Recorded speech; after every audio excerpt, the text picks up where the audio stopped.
So, dear colleagues, I believe we can start. Frankly speaking, I see that not everyone has already joined, even among speakers, but let's hope that they will all be in touch and will be able to join us. So, colleagues, I'm very happy to welcome everyone at our today's discussion, please. Sustainability in agriculture, what Ukrainian agribusinesses need to know now about the new rules. Probably lots of you have heard about these abbreviations, ESG and everything else. So we'll try to understand what it is today and what to start with. And our today's discussion is happening with the organization of a public society implemented by Green Dossier Informational Center with the support of with the European Union and International Renaissance Foundation within the project Assessing the EU Together. I'm a coordinator of the project. My name is Katarina Shor, and our today's event is going to be moderated by the director of Green Dossier, Tamara Malkova. But before that, I would like to say several technical matters. Today, we have a photo and video recording of our participants to publish it. Later, photos and videos will be used exceptionally to have connection with publicity. And if you do not want to end up on pictures or screenshots, you can switch off your camera or change your name in Zoom for anonymity. The recording of our today's event, as always, will be published on the YouTube channel of Informational Center Green Dossier. We will send to all the registered participants recording and presentations, and if for some reasons you joined and didn't register, but the form of registration is still open, you can still register. I will send the link in the chat, or you can also leave your email in the chat, and we will be able to send you all the materials necessary for our today's event.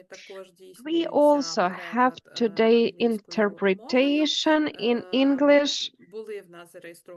We definitely had English-speaking participants registered. I don't know whether they are going to come to us or not, but in any case, for your colleagues from different countries, you will be also able to get that recording. We will send all the links. Now I would like to give the floor to Tamara Malkova, please.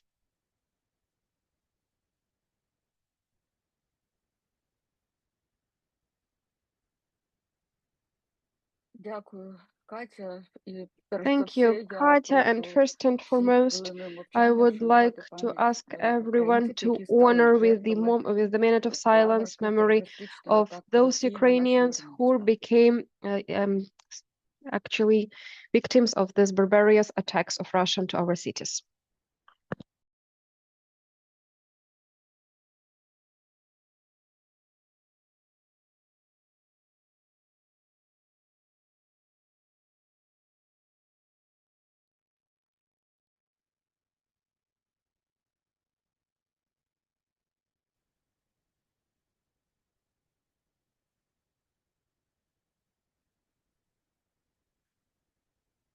Дякую всім. Thank you, everyone. So let's start our work. Traditionally, for almost 10 years already, we select for our topic, for our discussion place, very complicated topics. But despite all the complexity and various different views, agrarians and ecologists do not have any other way. They have to understand each other. They have to find the common ground to act jointly for future development of Ukraine. Today, we are going to talk about sustainability, and we'll try to explain and to first of all, find this cause and effect connection, how it all started with, and why there is such a big hype around this reporting. I hope that it will help our agrarians to integrate themselves better to the European Union. Our today's discussion is taking place in the frame of the project AgriFuture UA, driving sustainable agriculture and EU integration through CSO. And it is being implemented by ICO Information Center Green Dossier with the support of the European Union and the International Renaissance Foundation within the framework Whole of Society Accession project. And I would like to invite now Olga Kvashuk for the Welcoming Ward Manager of the Europe and the World Program International Renaissance Foundation. Please, Olga.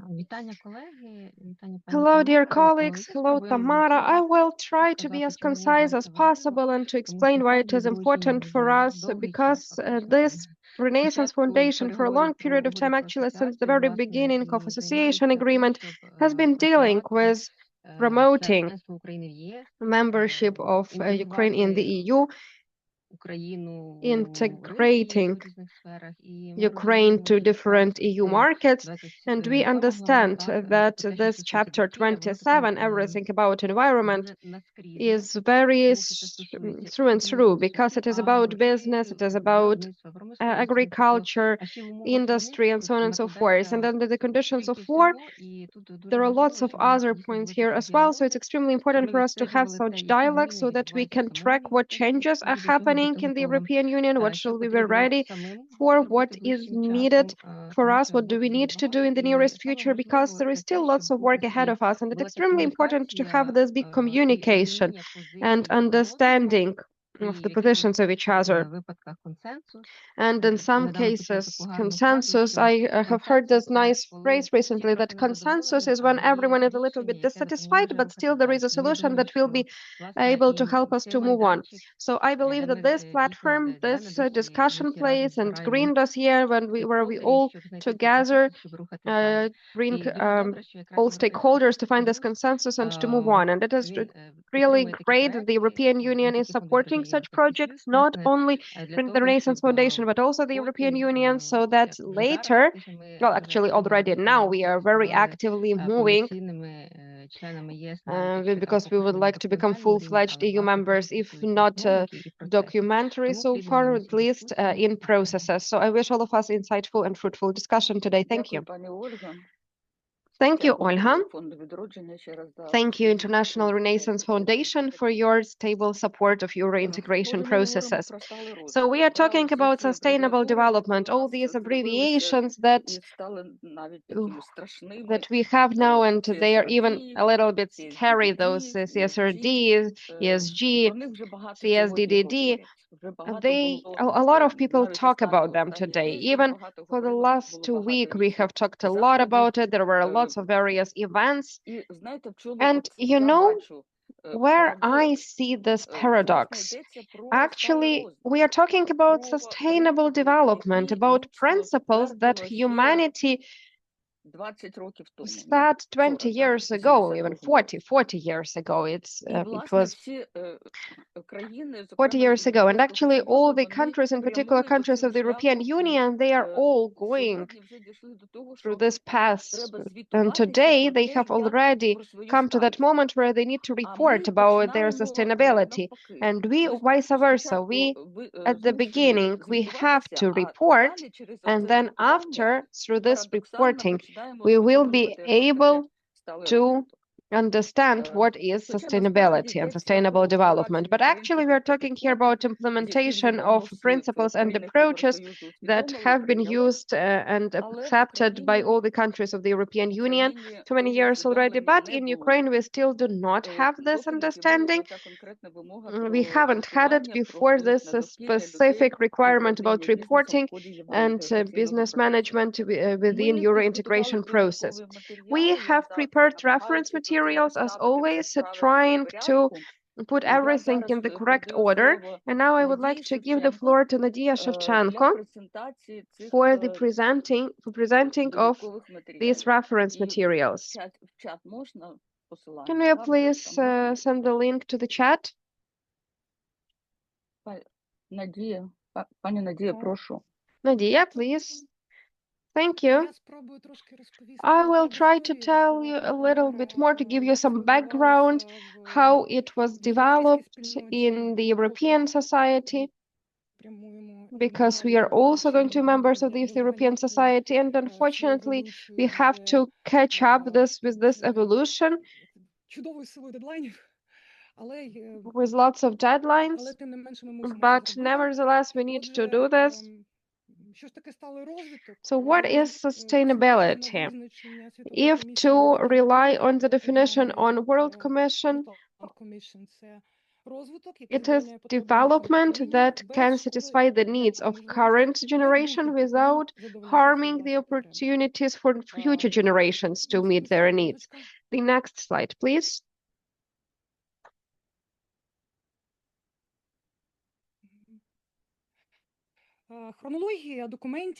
The chronology of documents starts in 1992, when famous Earth Summit took place in Rio de Janeiro, where they adopted Declaration Rio and Agenda for the 21st Century, or Agenda 21, that actually with which they addressed governments and encouraged them to introduce the foundations of the sustainable development. The next step, it was 2015, when UN also adopted agenda till 2030, and they defined 17 sustainable goals to cover poverty, inequality, climate changes, and degradation of environment. Since then, European Union has become European leader in sustainability. It set ambitious goals, legislation directed towards transformation of economics and society, as it has been mentioned by Ms. Ola Kwashuk.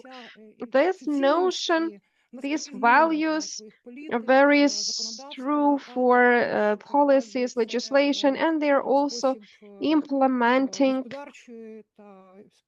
it in the general living of a person in nature. This legislation of policies of sustainability and complex architecture form foundation for national legislations of EU member countries and also for candidate countries such as Ukraine. In Ukraine, the main document so far is a decree of the president from 2019. It's called Goals of Sustainable Development of Ukraine till 2030. That also set 17 such goals, 86 tasks, and 169 indicators for progress monitoring. Unfortunately, so far in Ukraine, we do not have framework documents that might integrate sustainable goals in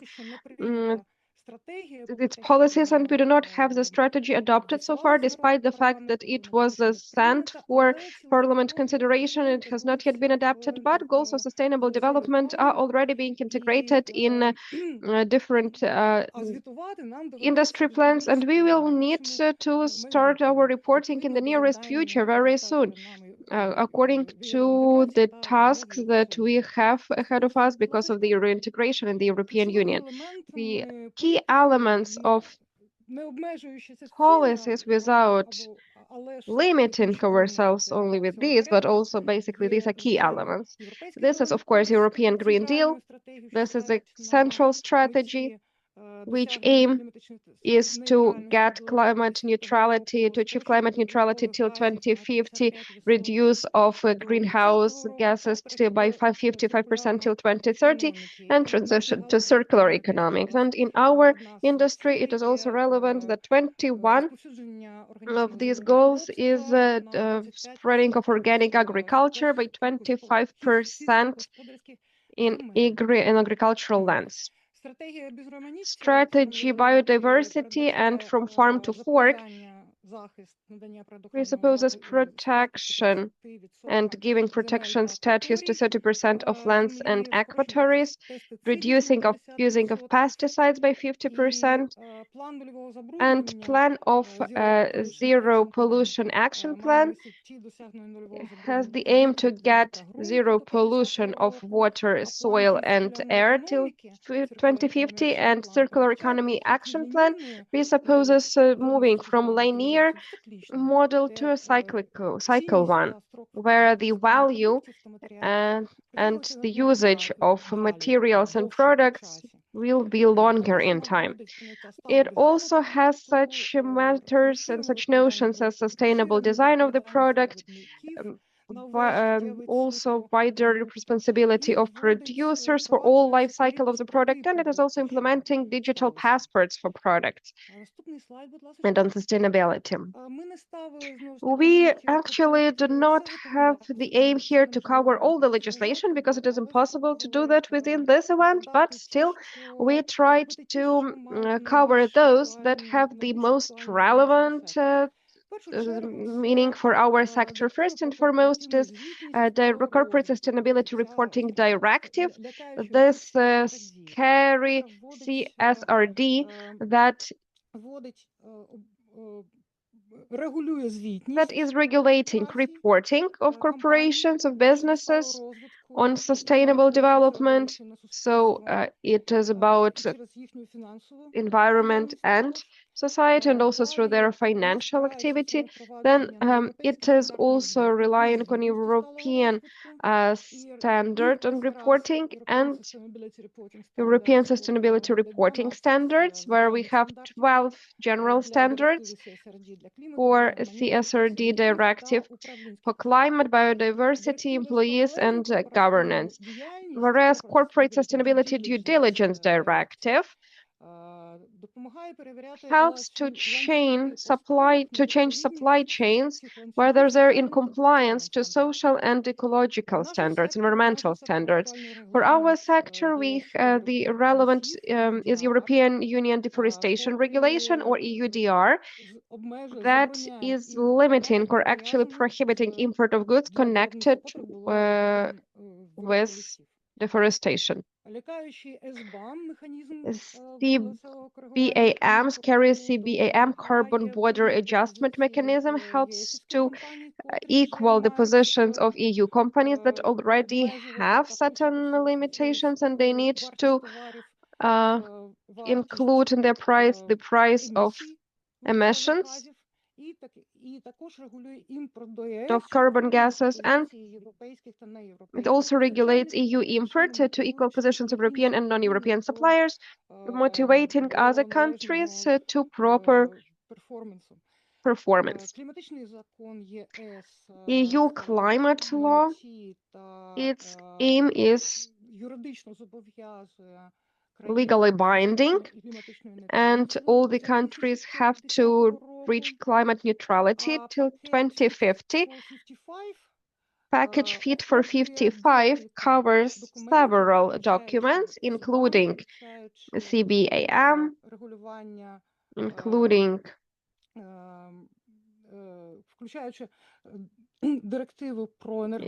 directive on energy efficiency,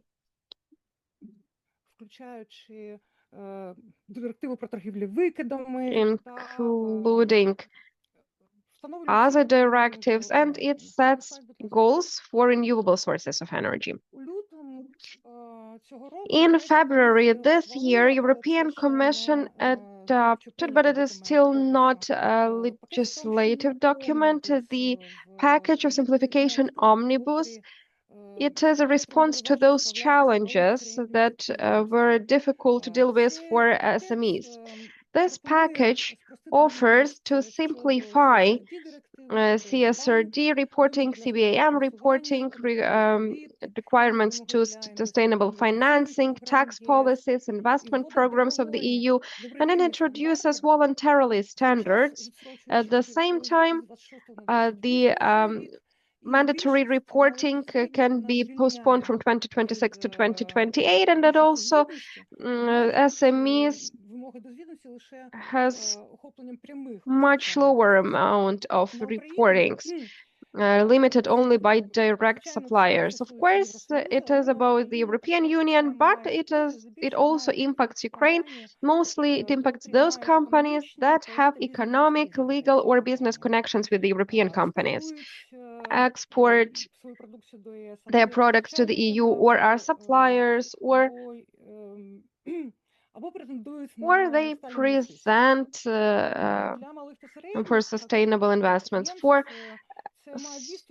SMEs, it has two sides. The same, at one point, it is simplification, especially in the process of recovery and rebuilding, but at at the same time, they have this incentive of this voluntarily sticking to CSRD and the EU taxonomy can give them specific benefits on the European market.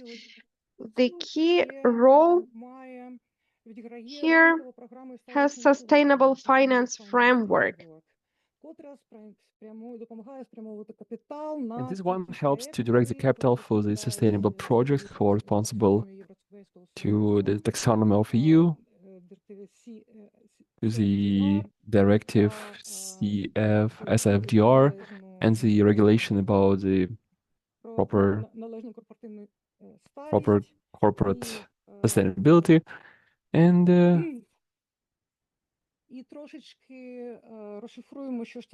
let me also elaborate a little bit about what is taxonomy and the taxonomy regulation of EU. This one classifies the green types of activity and allows the possibility to avoid greenwashing when it comes to climate, biodiversity, and circular economy. When it comes to SFDR, this one is a regulation about corporate accountability and sustainable development. It mostly has to do with financial institutions and while helping them to open up the sustainability of their investments and increase its transparency. Also, I see here that the directive about CSRD has jumped out of here, but perhaps that's already a baseline for us we all know about. And one has to do that it is based on and correlates with European standards on sustainability, and also it correlates with the global standards that act not only in EU, but at the same time it helps to cohere the standards on the world level. The Next Generation EU Fund was launched in 2020 and plays a key role, having at least 37% of money for the climate and projects for the green course, with a total volume of 806 billion euros. Just Transition funds support the regions for the more sustainable situation and the regions whose economy was based on these different fossils when in terms of their transition to green economy. Next slide, please. Accountability and transparency. There is a necessary accountability for different companies, including the estimation of impact of the operation and the chains of supply when it comes to environment and society, and also the risks of their activity and the possibilities of their activities that open up for improvement of their activity. All this is based on the general valuable concept when it comes to ESG, environmental, social, and governance. These are the standards of the estimation of the company according to environmental, social, and management aspects, and they help to formulate these ratings on sustainability. It is not possible to overestimate its meaning. Right now, it is necessary for all EU companies. In the future, it's going to be spreading out more and more. And there, where this demand is not voluntarily yet, but the voluntarily acceptance of these demands will favor the whole population of the company and reputation of the company. Currently in Ukraine, there is no legislational initiative that have to do with ESG accountability. It's just a matter of time by now. The alignment of European legislation with EU regulations, taxonomy, and the frameworks is unavoidable when it comes to EU accession. And on the other side, there is a good motivation to launch the accountability for investors, and again, to have the upper hand in a competitionable environment for the investments. And also, this one helps with the choice of the partners for European companies. In Ukraine, currently, the main document, the practical step for EU accession and the sustainability of Ukrainian business is a strategy of the launch of the accountability of the sustainable development that is aligned with European directives, regulations, and standards and adapted to EU taxonomy and anticipates the regular monitoring reports on the sustainability, the efficiency estimation, and the improvement of the enterprises with the programs, as well as the creation of the independent organizations for the checks of those accountability reports. With all these taken into account, as we have already heard, since there is too many events happening about this very directive and regulation, we have heard the addresses of big agrarian companies, those who know the legislation, know how to do that. But all of them, they express their concerns not for the big companies, but for the SMEs, and about how complicated it is to go through this path for SMEs when it comes to agrarian sector. But we are sure that here there is no any reason for panic, and it is enough simply to start with a very simple things, with the monitoring of what we already spent, and from the monitoring of what we input into the soil and how much, say, electricity we use, and step by step in such a way, since we still have time, this work can become easier when it comes to accountability. So the general recommendations that are there are, say, to start with the simple things, to already use existing operational nodes, and one should also choose the completely pro bono instruments like Carbon Trust, Cool Farm Tool. There's a bunch of them to train and to transit these all into proper metrics. Also, the cooperation helps when it comes to different associations, when people share the experiences and knowledge, share these knowledge and skills and the training programs. And what can also be quite handy at the very first stages is, first of all, to look at what precisely one needs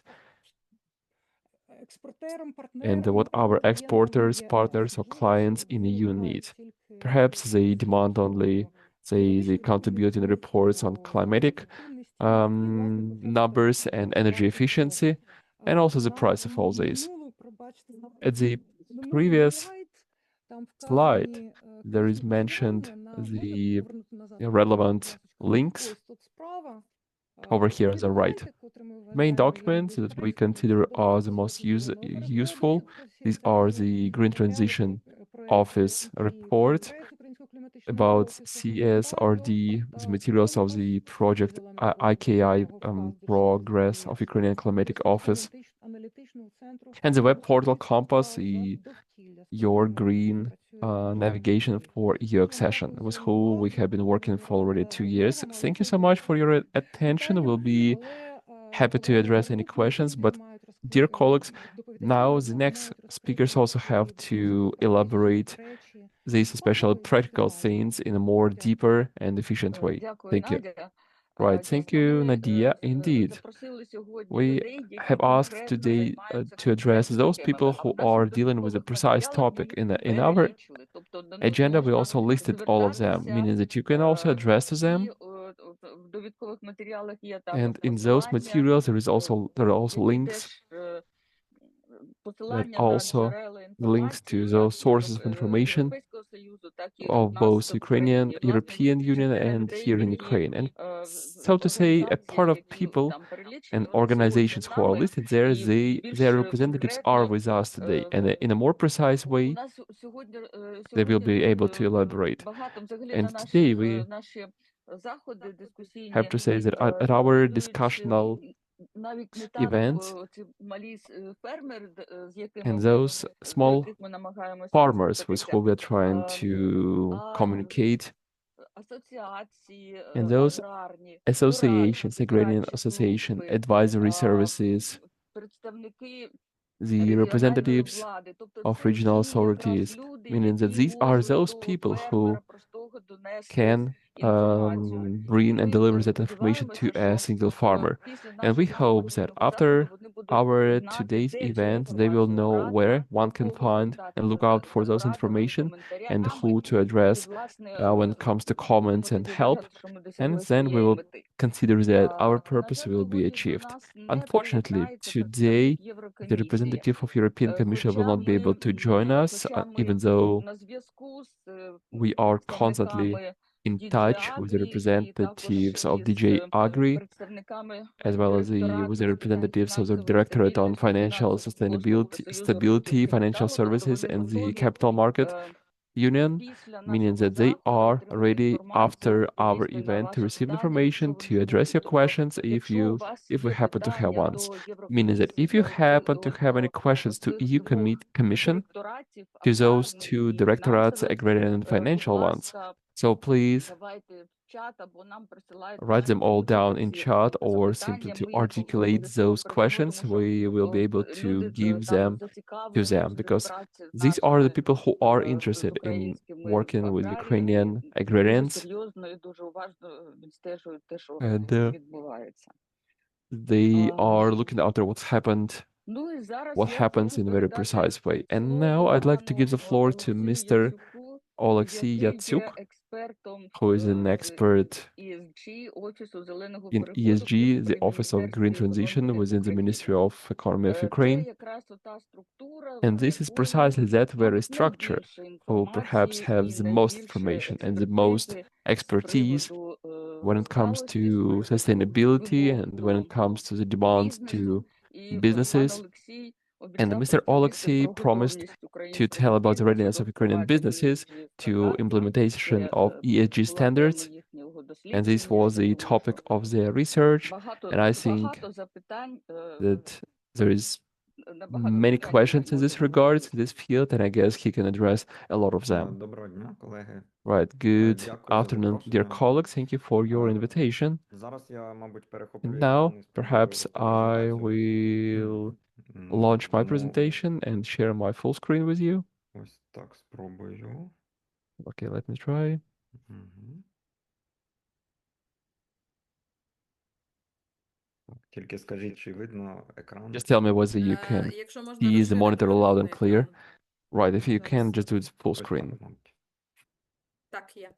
Okay, Мгм. good, good. Доброго дня ще раз. So Дійсно, again, good afternoon, dear colleagues. протягом Indeed, виступу during 10 хвилин я спробую відповісти на my питання next 10 minutes, I will try to address a question about the readiness of Ukrainian businesses to ESG standards implementation. And Ms. Nadia indeed made a very good introduction regarding the topic, what в контексті ESG.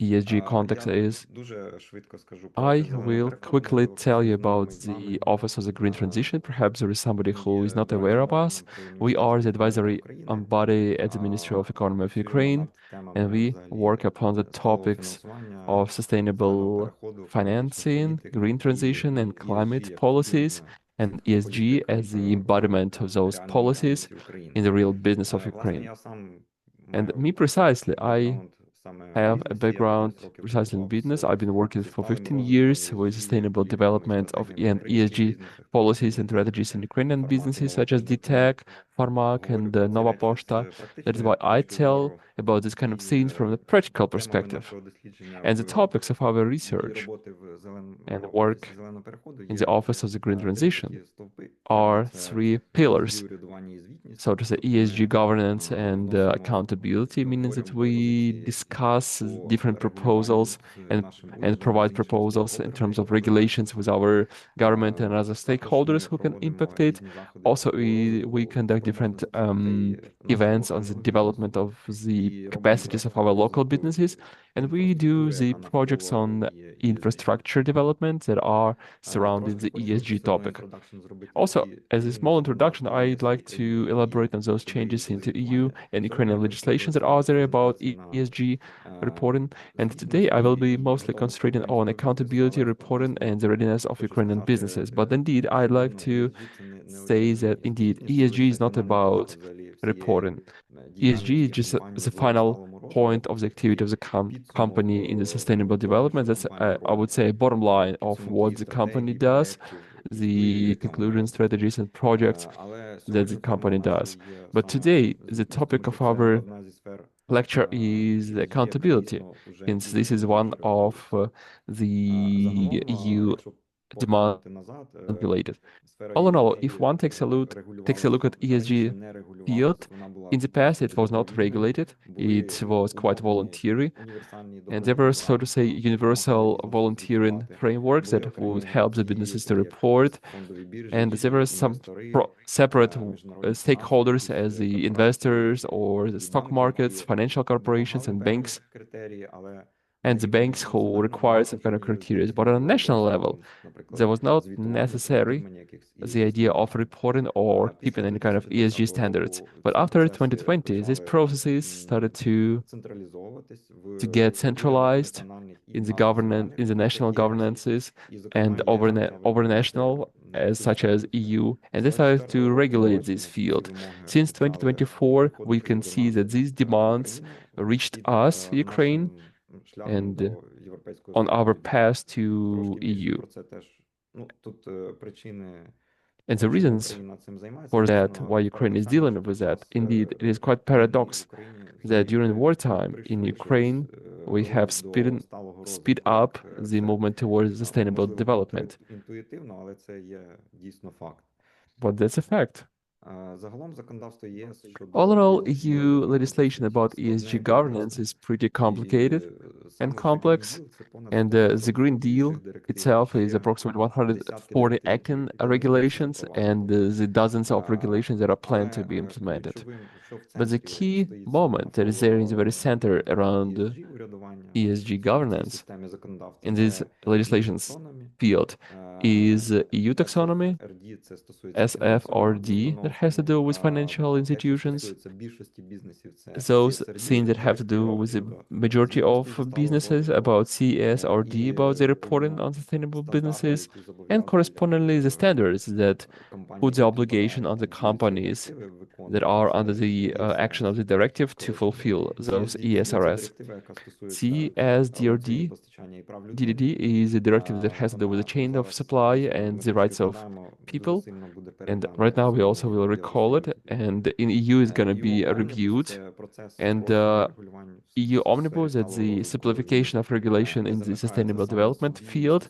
It is not locked upon itself, and it doesn't have only to do with sustainable development. It all comes from the choice of a new European Parliament and the new European Commission, even though the head of the European Commission remains the same, but the strategical goals transform a little bit. And what was added there is the development of the competition ability of EU.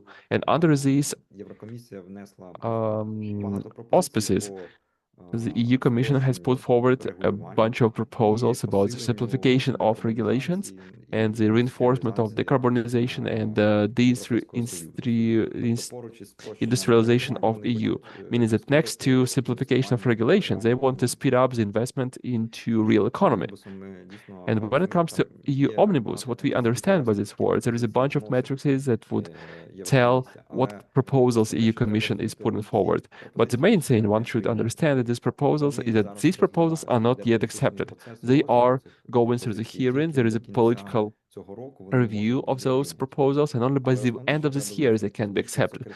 But the most important is what we have to understand is that the criteria increase.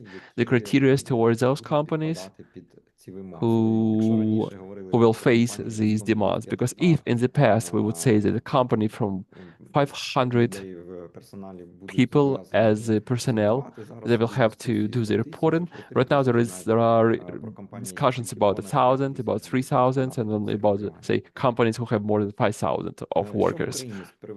And what is happening in Ukraine when it comes to legislation in this regards? Indeed, there is the agreement about association. There is strategy strategy of reporting designed by the Cabinet of Ministers and approved by the Cabinet of Ministers and designed by the Ministry of Finances. And indeed, it synchronizes the requirements and put as a purpose that Ukrainian legislation will repeat in this regards EU legislation.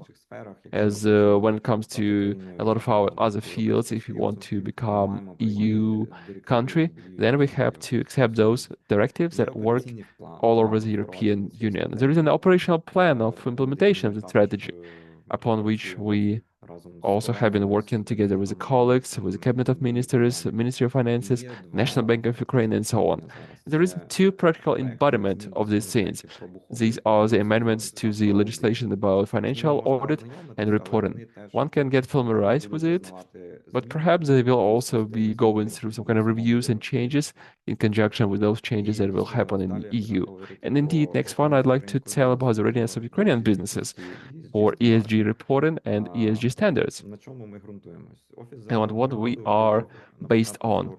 At the beginning of this year, there was conducted a very well-rounded social survey of the leaders of Ukrainian businesses and has asked them, according to the methodology, of approximately more than 400 directors of different SMEs and big businesses, meaning that in our research, there is the voice of the whole Ukrainian economy. And this was not just a survey, that was indeed a methodological research. And what did we find out? I will tell you just the main conclusions, and at the very end, I will provide you with the links of about all our reports where you can get yourself familiarized with it. But all in all, only 1/3, even less, of companies knew and have heard what the sustainable development is. A small part of them, 1/3, considers their business indeed as a sustainable, and some precise standards of ESG were known by people from 7 to 9%, such as the standards of EU standards that are more older and spread and well heard, and so on. But the real knowledge is too small. We were also asking business what were the problems for them in implementing ESG. 71% of companies thought that they believe that they did not have enough information about ESG implementation in Ukraine, and such events as we have today really help us to overcome this problem in particular. Lots of companies believe that they need specific explanations of those standards that are going to be implemented, and we are going to work on that as well. Implementation of, for example, CSRD directives, it's going to be not just written in the law, but also the very directives will be translated as well as the standards. All reference materials will be translated, all the guidelines that are present in the European Union concerning the implementation of these standards. We are also working on explaining, given those guidelines, how to use all of this. We also introduced this practice in Ukraine. Together with that, we have found in the research big optimism from the side of our business. Majority of our businesses support implementation of ESG standards and sustainable development in our activity. So it is pretty high indicator. It was not that high in our hypothesis earlier. So really, it shows that business is ready to move towards that despite the lack of information, despite the lack of staff, and so on and so forth. But value-wise, Ukrainian business is associates itself with the European one, and this is already a big step forward. There is really understanding that reporting is needed about this activity, and we understand, we realize that the business needs help.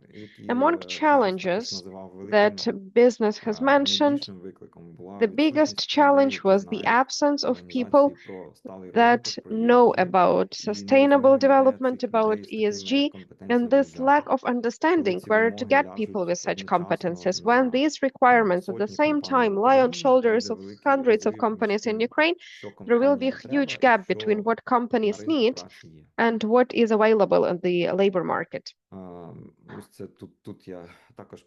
Here I'm also talking about these challenges. Lots of companies consider problem this need of processing big amount of data.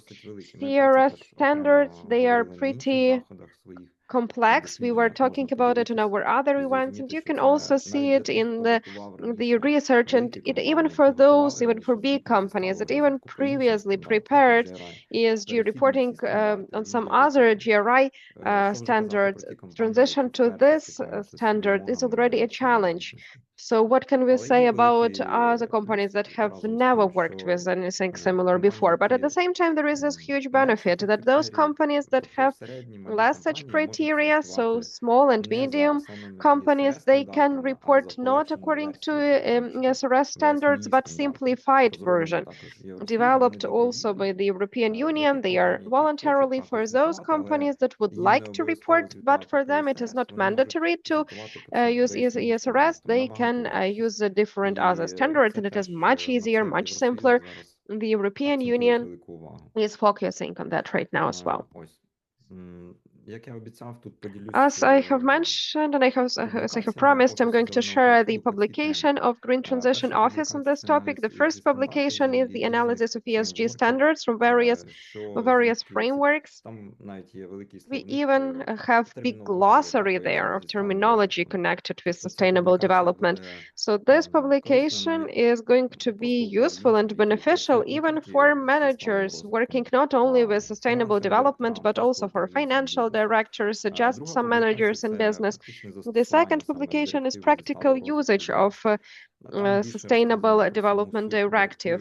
It has more information about the very essence of directive, how it works, what are the requirements, what are the commitments, even with examples, how much might it cost, for example, to develop a reporting system, how much the audit might cost, and other practical matters. The third link, it's readiness, researching of readiness of Ukrainian business to implementing of ESG. It has more numbers. You can compare, for example, with you, how Ukrainian business in general perceive all of this, how you look at that, what problems you have, maybe you expect and identify something else in this way. And the last publication, there is no link here, but it is already available on our website. It is ESG reporting, practice of the first reports and how international companies report. So we have lots of webinars on our website as well. And it is actually deeper understanding of this topic. So I believe, I hope that I managed to meet our tight timeline. Thank you for attention. Thank you. It was extremely interesting,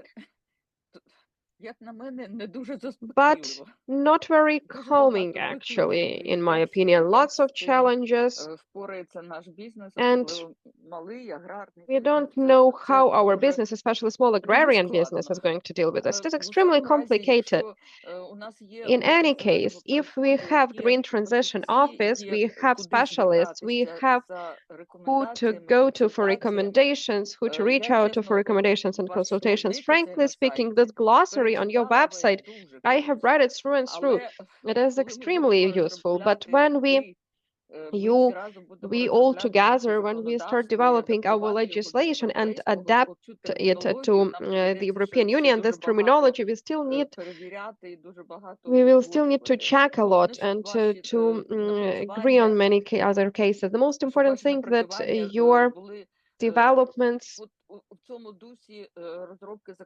still, so that the developments are used, so that they do not invent something new, something else. If you don't mind, I would like to comment very fast. Yes, we are in touch with the government and with all the stakeholders that actually developing all these future regulations, and our philosophies coincide. So we do not have this aim to commit business to something and just leave it be.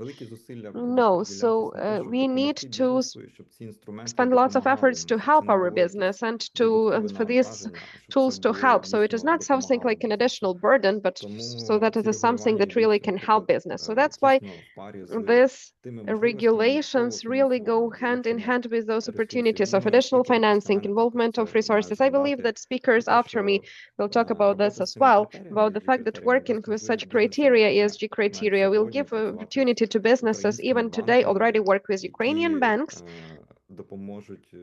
that will help to engage the capital. So this is already a reality. So this international capital that enters Ukraine and is divided through Ukrainian banks, it already comes with certain requirements and criteria. Our aim, our goal is to really make it as practical as possible, business oriented, and also, we need to help business to implement all of this approach. Present in the European Union, big business has more resources for such implementation. There can be more complicated requirements, and there are much simpler requirements to smaller businesses. So sometimes they are just voluntarily, they are just universal, and only if there is a practical need, small and medium companies can be engaged into this process and work with such tools. Thank you, Alexei. Now I would like to invite Tatiana Tsimbal. I hope that she will add a little bit of optimism. Yes, thank you, colleagues. I hope that you can hear me well. Yes, so great. Thank you for this invitation. And I would like to talk a little bit more about what partial credit guarantee fund in agriculture is implementing right now. As of now, really, as my previous colleague mentioned in his speech, we have investment of the programs from international financial institutions. Unfortunately, our economic condition in the country is not capable to cover us with available financing for us. So that's why we see more and more cooperation with international financial organizations that really, during the implementation of their programs, focus on sticking to and adhering to ecological and social standards, environmental and social standards. So during the loan process, if the client wants to get a loan and beneficial program, it can be obtained only if there is a compliance with national legislation and also compliance with the conditions of investors, in particular environmental and social standards. The partial credit guarantee fund in agriculture, due to the program of the World Bank, is implementing the opportunity to granting loans while adhering to ecological standards. The World Bank requires adhering to 10 standards from us. In particular, the client has to adhere to 9 standards. One standard is about financial institutions and requirements to them. And then other standards, well, actually, our legislation has been implemented with taking into account the requirements of the European legislation for some period of time already. So it has been partially implemented already, and it has already been implemented in our legislation. Actually, when the client, this business entity comes to the financial institution, as of now, it is about agriculture and working with other programs. But when we are talking about those programs that are being implemented by partial credit guarantee fund in agriculture, when the client comes to the bank, he may be extremely surprised because he might be asked about permission documents in environment industry. He might be asked about regulation and instructions on labor protection and decent conditions and so on and so forth. So this will be as a survey As of now, the fund has initiated great work on unifying approaches together with partial credit, together with the Entrepreneurial Development Foundation through improving cooperation of bank with the client, so that when business entity comes to financial institution, he, while going through economic and social assessment, immediately can get two products. As of now, we are talking about a guarantee provided by Partial Credit Guarantee Fund in Agriculture. I would like to emphasize that business entities shouldn't worry. Actually, a lot of work has been done with banks to explain, to help implementing such a system for its implementation. Lots of trainings have been conducted, and today we work a lot so that these standards are available for business entities. When the client comes, the client shouldn't worry. It is not scary. It is unusual for us. It is something new. Everything new is always unusual. But nevertheless, it is a great access to great programs. If you do not adhere the conditions of legislation, if you do not adhere economic and environmental standards, you do not have access to beneficial programs. If a business entity, financial institution, or for example, if business entity comes to you with this question about economic and social standards, in case there are certain misunderstandings, we would like to ask you, and we recommend you to reach out to the fund, because the fund will provide consultations. We will help you to fill in the surveys. We will help you in the cooperation with the bank not to have misunderstandings, because we understand that this is a new product. And unfortunately, there might be difficulties both on the side of the bank and on the side of the business entity. That's why, in case of any questions, we would like to ask you to reach out to the fund. We are always happy to give you advice, to help you, and to help you successfully implement and client successfully implement the projects. Actually, ecological and social standards, this is just the beginning of big ESG we are all striving for. It is a foundation. When we are able to implement it in a quality way, we will be able to build new stages so that we can have a quality implemented sustainable financing, so that we can provide opportunities for development.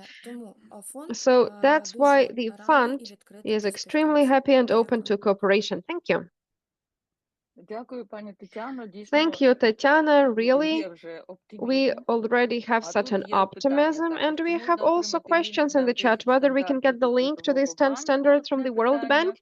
This is the first question. And the second question, whether Ms. Tatiana Tsimbal has such a survey. I would be extremely grateful if you can provide it. So actually, everything that is agreed, everything that is approved, everything will be on the website, because today we are talking about the work. So this survey has to be adopted now according to internal rules and procedures of Partial Credit Guarantee Fund in Agriculture. So this, we will be able to see this on our website in the nearest future. Concerning the standards, yes, I will find them and I will put them here in the chat. The only thing that I would like to emphasize that they are all in English. But we all see that the more investors we have, the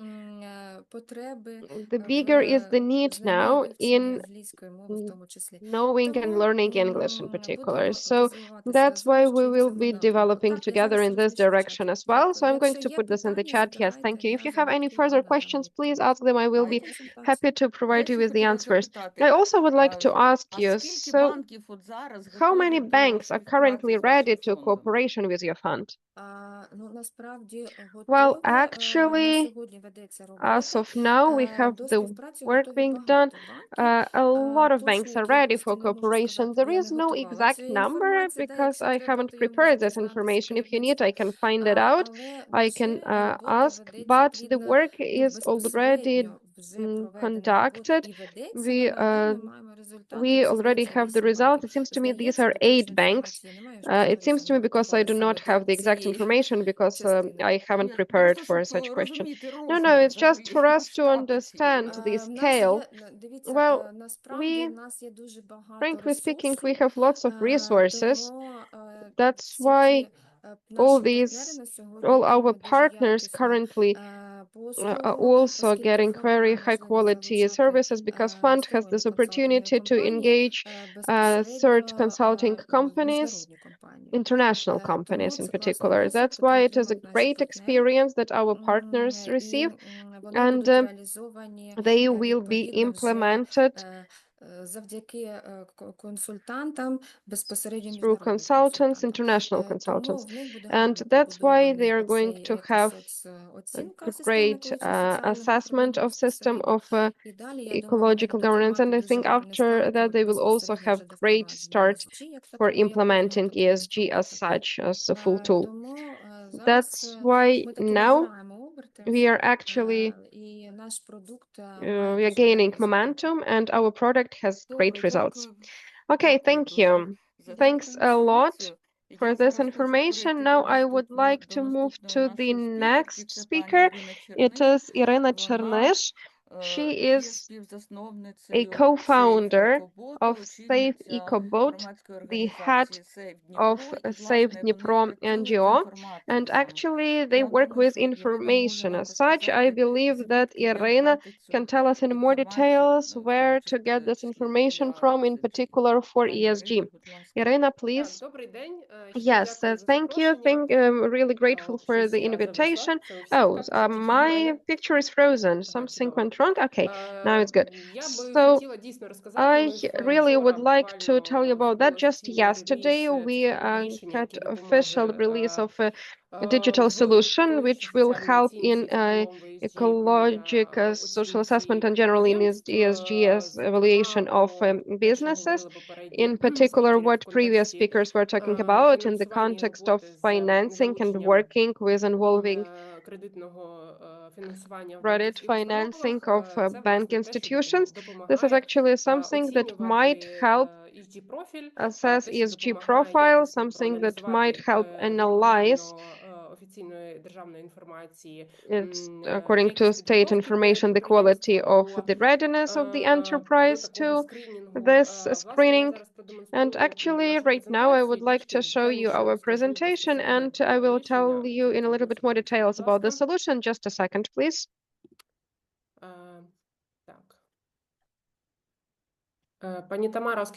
Tamara, could you please mention who's going to demonstrate, who's going to show the screen, who's going to share the screen? Well, whatever you say, whatever is more comfortable for you. Well, it's not a matter of principle who can do that. Well, okay, I will do this. It will be simpler. One sec.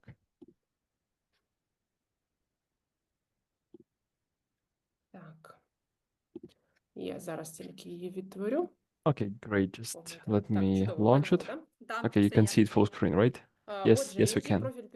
Okay, so ESG profile of the enterprise within Safe EcoBot system.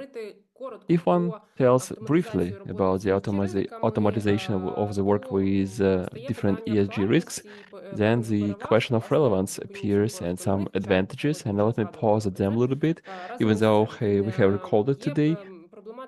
So there is a problem of the not enough volunteer openness of the information to the businesses, and we face it from different stakeholders, bank institutions, in terms when it comes to estimation of the consulting specialists, and with the work with non-interested interested people as civilian sector, journalists, and so on. It is pretty complicated in this regards, and there is this problem. So the usage of the reports on sustainable development as an instrument of greenwashing we have recorded today, unfortunately, there is this kind of practice that until the regulation in Ukraine is not good enough for the identification of the standards, we observe this tendency to the dispersity, complexity, and the absence of the automatized access to information, and everyone who works with this know to what extent it is complicated, and including during the full-fledged invasion and before that, how complicated this is to reach the necessary documents, to reach the necessary information. And some information is absent, some information is, say, really hard to access. And this situation has declined and worsened in the beginning of the full-fledged war because some security factors, even though I'd like to mention that ecology information automatically is supposed to be open. And through that factor of the hacker attacks, both on the state and institution, and because of this, some information has become inaccessible or, say, subject to limitation after these events. The absence, the permit documents from the enterprise. That's a factor of that relevance. And after the communication with many representatives of the bank sector, when an enterprise is doing its activity, but does not have the proper permits for that, and is not going through any permission process. And in this regards, the bank institutions become, I would say, the providers of these through normalization of the appropriate permit documentation for the enterprise, since they basically oblige an enterprise to receive those permits, to go through different procedures, and so on. So the advantage of the automatization is the big economy of the time of the specialists. As I have already said, this product of automatization that we designed, it can be useful for many stakeholders in this field, not only for the bank sector, but also say for journalists, for the for different companies, for the subject matter experts in sustainable development, meaning that through a couple of clicks you can achieve the aggregated information about ESG line of work. The primarily screening of the enterprise is primarily important for the bank institutions. That, as a matter of fact, according to the first act, without even talking to a client in details about provision of these or that documents, you can receive the general screening of its ESG profile. The check of the relevance of the information very often the enterprises can either not know that any kind of permit documents are expiring or simply not providing some documents that already are meaning that synchronization and the checks of those information through our service, as a matter of fact, is in state register actually helps to verify these or that documents that exist. The automatic identification of the criteria of risks of the enterprise. It's a pretty important and relevant fact today. I will be talking about it a little bit later. And also this moment is anticipated by our product. Next one, the automatic formulating of the aggregated submission from ESG profile of the enterprise, meaning that the whole information that will be depicted on the profile with a couple of clicks formulates one big piece of paper where all this information is mentioned. Next one, why Safe EcoBot and why do we do that? We work with ecology information, primarily with ecology information for more than 7 years, and we work in the sphere of information collection about pollution. And we design different projects. You could have heard about us and about the quality of the air, about radiation background, and also the product itself started with the following. We aggregated the data about the subjects of the households, about their permit procedures, about all the information that have to do with ecology from the very beginning of the creation of our product. And precisely based on this, we up to now can design this product with ESG profile of the enterprise because we have the biggest database of documents that allow to deeply analyze the profile of this or that household. And not only we assemble the information, we are all also leaders in this sphere of advocacy of the open information, ecology information, and we lobby the idea of the openness of ecology data by different state authorities.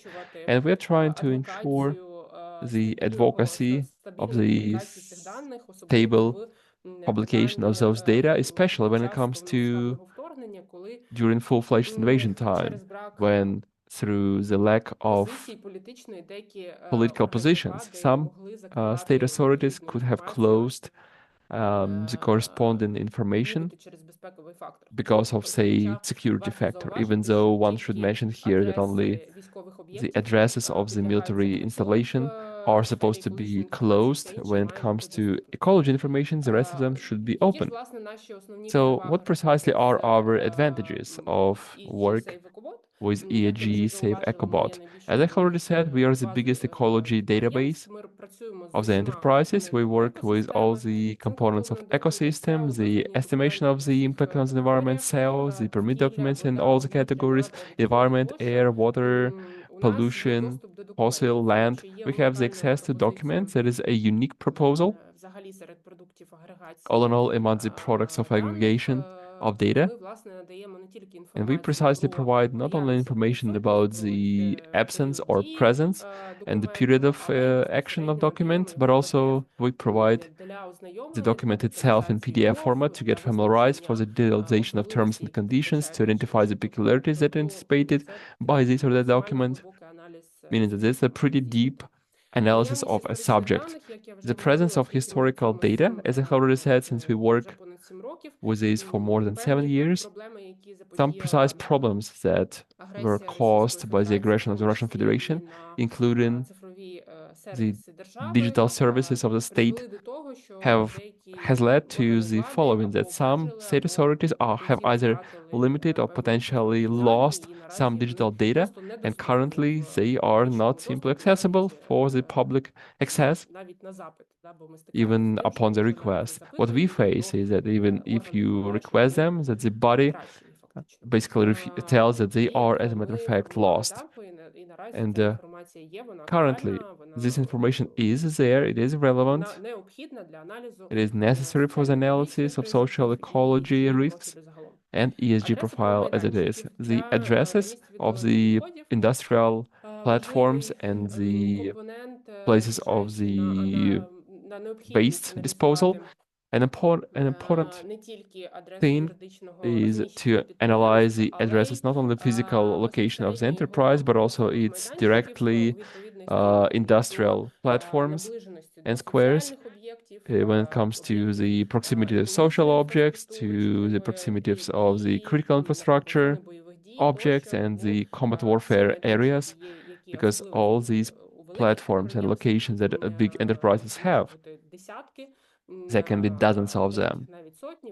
Some of them have hundreds of them. And they are present in our EcoBot, Tape EcoBot in a map depiction. Also, what is important to do is the subscription, especially when you analyze a client or an interested entity or household that you are interested in a long-term perspective. For example, when banks and bank institution has provided a credit and has pushed forward some kind of demands about to meet the documents of the permit, so they do the subscription to this enterprise, and in a dynamic one can observe the changes, meaning that any changes that have with this household in those registers are automatically depicted. Or say if you do some kind of investigation about some objects, you can also observe how the procedure of the impact on the environment goes, or whether they have or not have the permits, or more, maybe the stage of proclamation of the about the intent of receiving this kind of permits, meaning that the society can also watch this all in this very dynamics.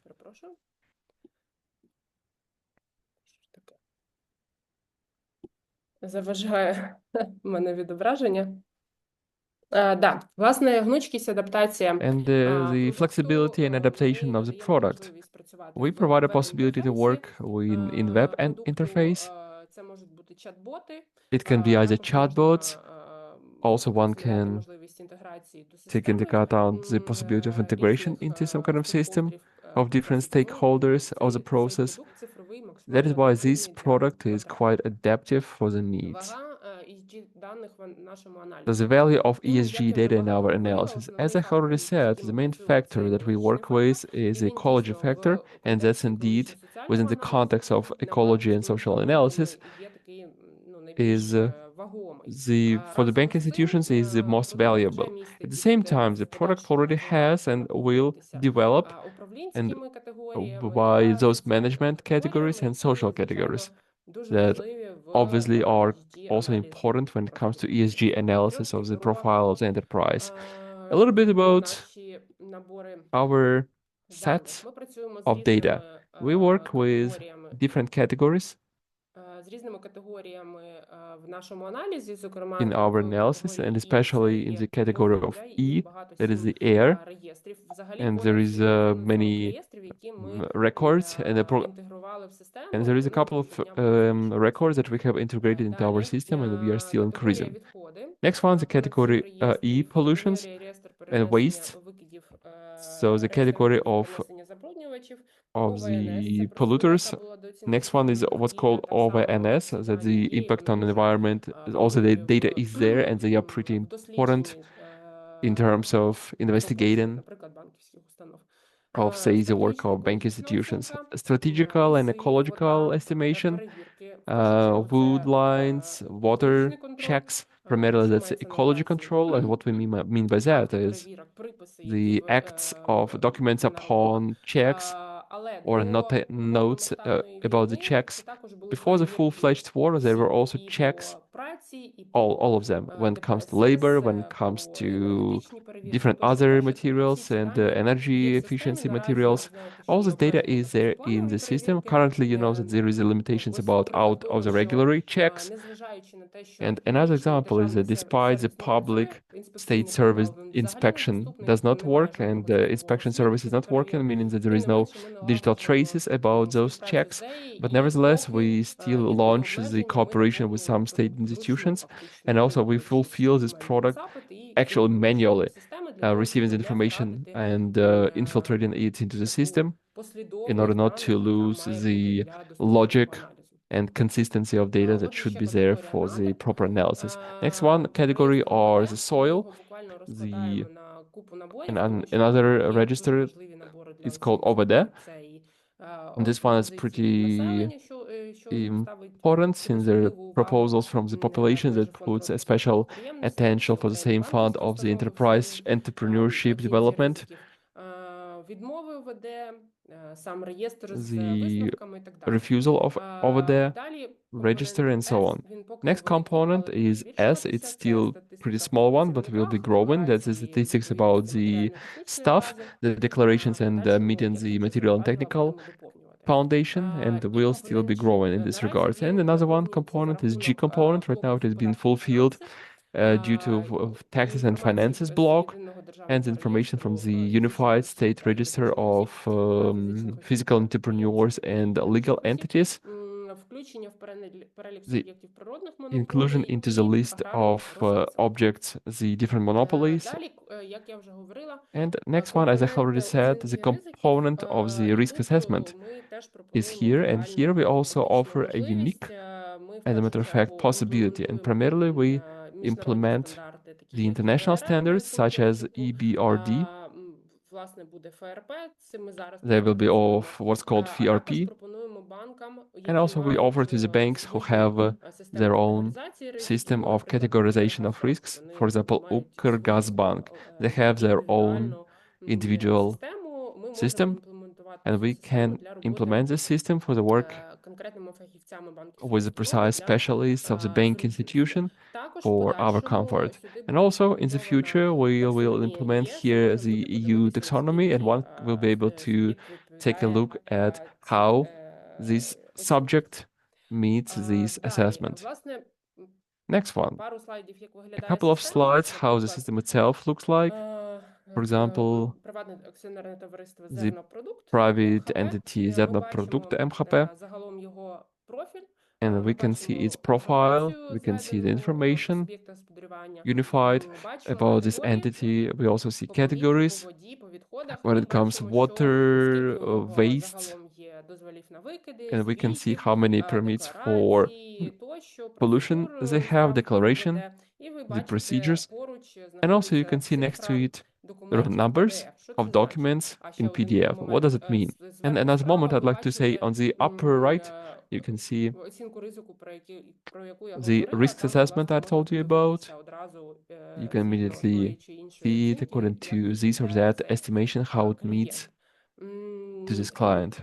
Власне, про PDF And so to say формат about PDF документів, про format які, of the documents якщо я I говорила, які have були just told you відображені about цифрою, that наприклад, were depicted over here, for 122, example, 90 і так далі. 122, 90, Це, and власне, so сам on. документ, So these який are це дійсно the унікальна documents функція, themselves, and that's a pretty який unique function, завантажений I в would say. систему. Ви можете The documents подивитися, are ви можете uploaded його into the собі system, meaning that завантажити. you can Ви take a look отримаєте at it, you can квитанцію, яка буде download it, містити you will receive a інформацію про те, a де receipt отриманий цей that has документ, information about що він where this відповідає, document is taken from. що він є достовірним, з якого державного Another one сайту that is this він one is завантажений. reliable, from what І state також ви можете website it was зробити uploaded, and also you can see you can do the one pager підприємства, де буде вся about the загальна whole profile of the інформація, enterprise, where all the зведена в information такий, about the enterprise will be on загальний the one документ, pager щоб мати змогу там for you роздрукувати, simply to have a наприклад, це possibility to потрібно print для it out, кредитної справи в say банківській when you need it установах, for the або credit service коли in the bank institution or IT-аналіз something like that, or if you do the ESG analysis as a specialist on sustainable development, Загалом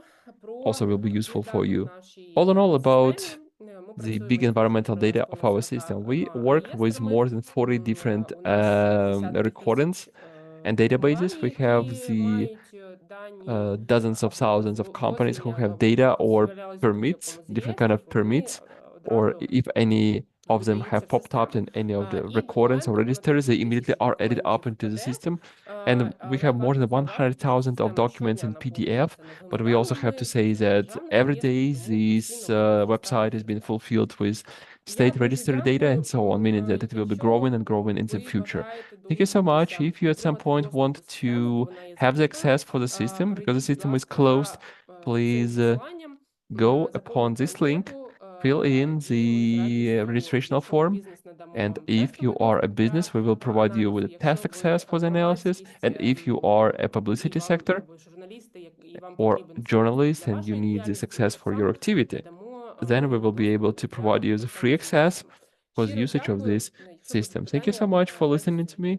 If you happen to have any Треба, questions, we'll be це треба happy to добре address them. подумати. Right, one will have to think properly about that. Дякую дуже, пані Ірино. Thank you, Дуже Miss цікаво, Irina. і Indeed, it я was думаю, quite що це буде interesting, and корисно I think that нашим it will be useful for our сьогоднішнім today's учасникам. Тим більше, що в нас participants. там, здається, МХП, And moreover, since we have вони ж не the побачили um, презентацію. different other entities who Так, saw themselves давайте in this трохи presentation, рухатися and далі. let us move Не дуже forward. дотримуємося We are not that часових much рамок. sticking to our time frame, І but я that's still хочу fine. зараз And I would like надати слово to людям, now які give the власне floor to працюють those в people who precisely агробізнесі, work in the і як вони agribusiness бачать зі свого and how they боку see всі it ці from their вимоги і perspective, all these можливості. demands and Хочу possibilities. надати слово, And I'd по-перше, like to give the пані floor, first Оксані of all, to Miss Просоленко. Oksana Prosolenko, Вона засновниця who is директорка the founder and director of the консалтингового consulting. центру IPSET. Власне, Bert. я знаю, що вона має дуже And великий I досвід know роботи that в she has a pretty big агросекторі, experience of знає, working що in таке agri sector. сільське She господарство, knows what the знайома з agriculture багатьма is. She is фермерами. quite familiar with many farmers. Нещодавно слухали її And recently we have інтерв'ю, heard вона там дуже her цікаві речі interview говорила, where що she told pretty починаючи interesting з things, навчання starting there, в екологів mentioning that starting from the training of the ecologists. все Ecologists живе, are а trained аграріїв to preserve вчаться everything alive, вбити and все, що agrarians заважає are taught to передовій kill культури. everything Я думаю, that що пані Оксана harms сама the розкаже про different свій cultures досвід. Пані and Оксана, agricultures. So I прошу. think Miss Oksana will tell about her experience Дякую, herself. Тамара, за презентацію. Дуже приємно. Thank you for the presentation and the technical issue also. We are outside of our timeline. Do I need to hurry a lot or I still can have my Давайте 10 хвилин 10 minutes? використовуйте. Yes, you can use your 10 minutes. Я тоді поділюсь своїм екраном. Now let me share my screen as well. Свою презентацію. Маю надію, що все видно. I hope that you Так, can see супер. everything. Дякую. Yes, thank you. Перш за все, дякую So first and за foremost, те, що thank you запросили. for Дуже цікава inviting дискусія. me. Мені It's a very як interesting фахівцю зі discussion for сталого me as a розвитку specialist прям on дуже цікаво. sustainability. It is Um, extremely interesting to listen to it. And since we have already started talking about it, just 2 minutes, several words about who am I and why am I here today. Actually, I have been working for more than 20 years already in the sphere of agriculture. It was my one and only work, my one and only love, as I usually say. And actually, I have had various roles for the last 10 years. We have been working with the companies dealing working on the lands with various sizes. My company in particular, IP CERT, we work with 500, 600 farms of various forms of ownership sizes yearly. So practically, I probably know a little bit about them, and that's what I would like to share with you today. Maybe my presentation will be a little bit blatant on the one hand, but on the other hand, I would like to bring to our presentation a little bit of practical matters, and we are going to talk about how сільськогосподарські компанії або agricultural companies or farmers understand or do not understand what is ESG and what is sustainable development and how to move there. So actually my first talk right now that within specialists, my main statement, that means the specialists that are working in the real sector, I mean farmers, there is this very, very deep driven gap. And today we are going to talk about why it is like this and how to work with that. So actually, first of all, small remark. I do not really like taking into account the architecture of agriculture. I do not like this general understanding farmer. What is farmer? Who is farmer? Who is agro producer? Is it the company that is having more than 600,000 of land, or this is a farm that has 1,000 hectares, cultivating 1,000 hectares, or maybe it's a farmer that has 100 hectares. So these are absolutely different people. On the other hand, when we talk with them, when we constantly prepare them to voluntarily certification of sustainability, it is very relevant to ESG. And actually, we also need to understand who's going to make decisions concerning that, because actually, whether it is the owner of business or his wife, relatively speaking, who's an accountant and working with the documents. So it seems to me that this field is not yet fully researched, because there are no in-depth research of farmer portrait in Ukraine so far to understand how to communicate with them, to understand all the complexity and difficulties. So here, actually, I would like to talk a little bit in more details about that, so that it remains within this discussion. Maybe there is similar project that will help us a lot. And actually, when we talk with farmers or with various types of businesses, even with big companies, I very often hear that, Oksana, you're a very smart person. You are talking about very smart things, very clever things. But what does it mean? It's not about us. It's about something absolutely different. Our problem is we have problems with weather, we have problems with fuel, we have problems with lack of people and everything else. Well, at some point, you can come visit us. Maybe we can keep on talking about this in the future. And actually, the main question, what is ESG? Whether it's appropriate for small enterprises or maybe for big enterprises. So these are main questions that companies ask. велике непорозуміння. Ну і власне, як на мене, big misunderstandings. So Не будемо Actually, спрощувати, непорозуміння формується не let's за not рахунок simplify. The того, що є misunderstanding is formed not брак because of the інтелекту lack of або intellect базового or нерозуміння, basic хоча тема level of достатньо складна. Ми розуміємо misunderstanding, з because вами, the що topic тема is pretty достатньо складна. complicated. We Ми all кожного understand that the дня topic is щось pretty читаємо, complicated. щось Every day we вивчаємо. read І something, навіть we learn коли something, колеги and сьогодні even when презентували, colleagues казали, що today немає were presenting перекладів this and they англійською were мовою, saying that there are no навіть час від translations часу in читаючи переклади English. Sometimes українською even мовою, when we are тобі reading like достатньо this складно something, в цій then it is технічній pretty difficult технічній in мові this technical зрозуміти, а language про що це. to understand all Тому of this. мені So здається, напевно, that's я why, би in my охарактеризувала, opinion, що це I would брак like to комунікації, characterize форми it as a lack of комунікації, communication, доступності, the form of донесення communication, the цієї складної availability, інформації, цього рівня and складності, why архітектури this складності information безпосередньо до компаній. Ну і, changes. власне, теж важливо зрозуміти And щодо it is also архітектури, important to якщо ми вже understand про це починали говорити, architecture-wise, when if we already started про talking те, about що, this, власне, that біля 120 actually компаній в around Україні, вони 120 формують companies in Ukraine і form управляють and manage 27% загальних 27% посівних площ. of І це фактично harvested 120 of arable компаній, lands. це And так звані basically, оці these вертикально 120 інтегровані companies, these are холдинги, so-called vertical integrated які holdings мають земельний that банк більше 5000 гектарів. have Але в цілому, their якщо ми area bank of more than говоримо, 500,000 hectares. біля But in 26 general, тисяч around компаній це 26,000 саме companies, these агровиробники, are agro і з них producers, and among 4,5 them тисячі це ті, які 4,5 мають these are земельний those банк that більше have 1 uh, тисячі гектарів. land Чому bank я тут around виділяю 1,000 1000 hectares. гектарів? Why Тому I'm що talking з here моєї about практики, 1,000 hectares? Because коли based on компанія my управляє experience, земельним when банком company is від 1 managing тисячі гектарів, в неї land bank вже starting from починає 1,000 of формуватись hectares, якась they already зрозуміла start структура forming some управління. kind of Тобто там understandable мають structure of бути management. вже So якийсь they більш should досвідчений already have бухгалтер, some more розділена experienced функція між accountant, агрономом і the власником divided цієї function компанії. Ну, between the тобто вже agronom and можна the owner вибудовувати of більш this company, системний so діалог we навіть з can build more банківськими systematic структурами. dialogue Ну і, even with bank власне, ми structures. говоримо про But actually, here we are talking about small farmers, and there are 3.8 million of them.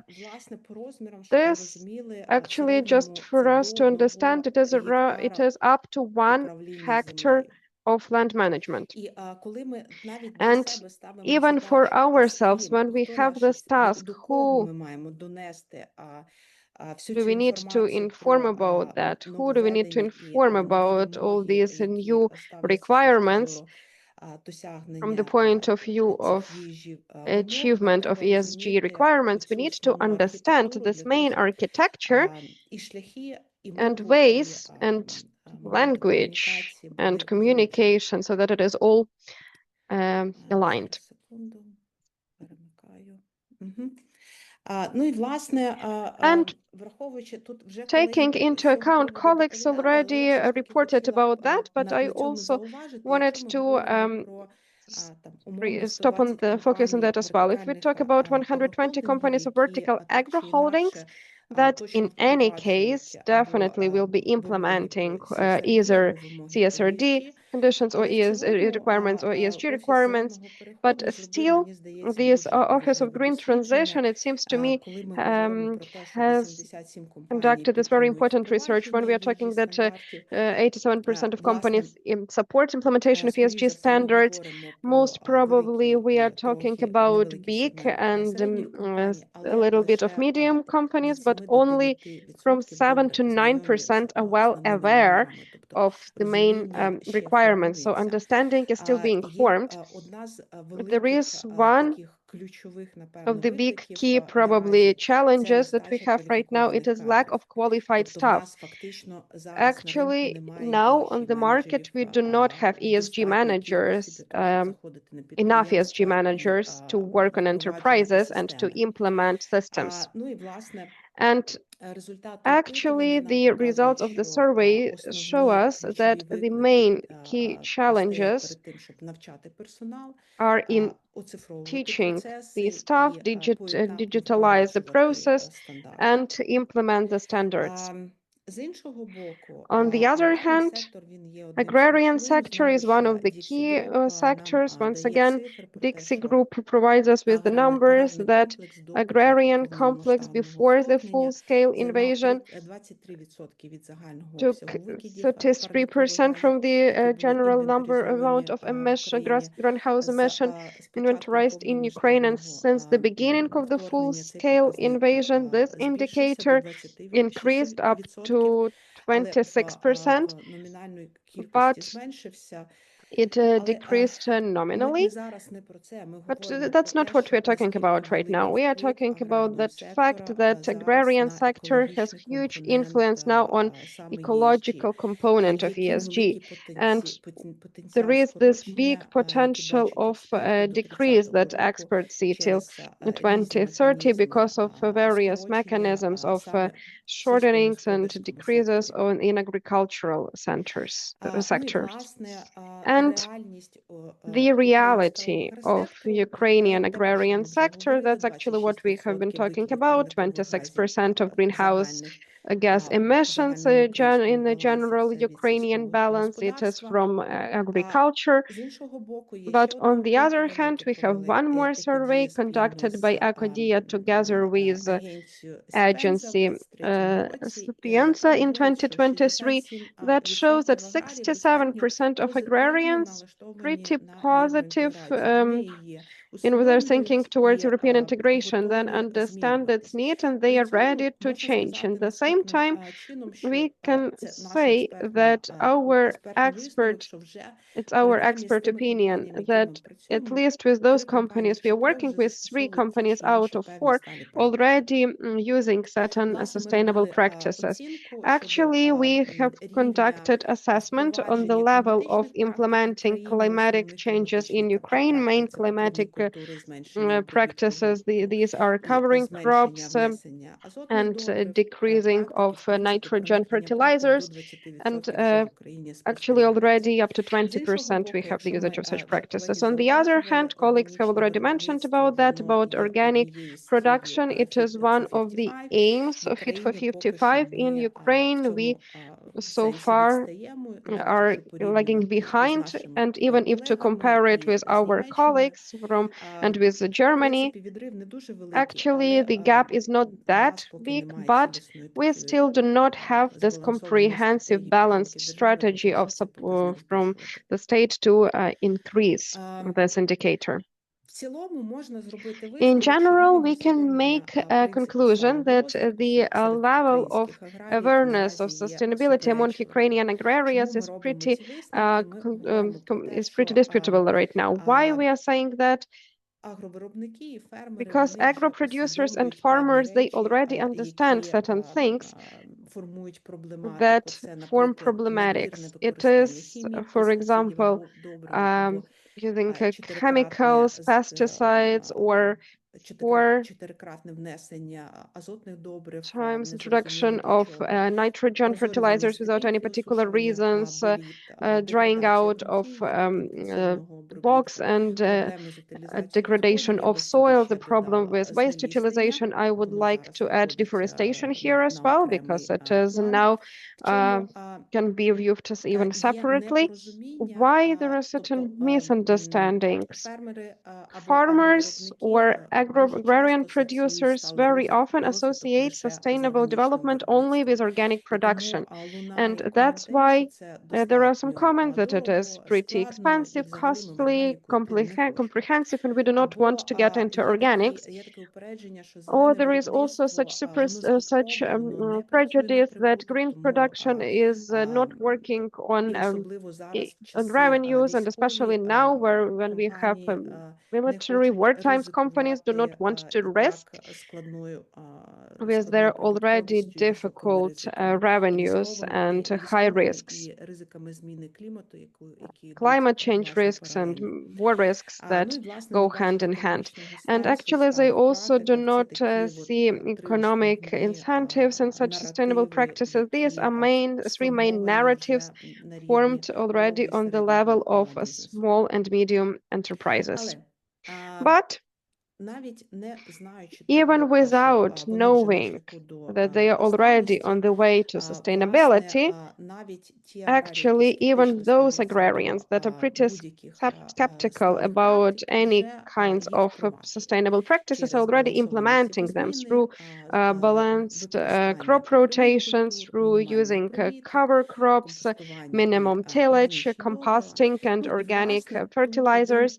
And actually, here one of the stimulus, one of incentives also that is working in agrarian sector, it is voluntarily sectors of certification of supply chains that because of additional premium status or as the condition of the additional condition, they can incentivize companies to implement certain practices. The only thing that so far they are not being associated on a systematic way with companies with the aspect of sustainability. But the companies and farmers are already on their way. One more statement that we can fix here is that Ukrainian agrarians are open to changes under the condition, as they put it, of clear requirements and presence of support, availability of support. Actually, farmers hope to have international support in moving to sustainable practices. So there is this expectation that it should be supported both financially and from the point of view of implementing understandable practical tools of that it should be done.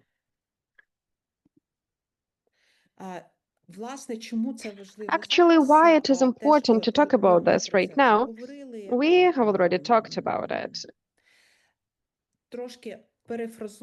Let me paraphrase it a little bit. Right now, probably the example of EUDR, it is one of such active examples of implementing Green Deal, not only in Ukraine, but also that it is relevant for Ukraine. It is one of the key messages that we always talk about with the companies. If now, at this particular moment, in the country, the implementation of practices, of ESG practices, is not yet mandatory, but we are embedded in physical supply chains, and as suppliers, we have to be in compliance with all of this. And now companies are facing with that while they are preparing to implementation of EUDR.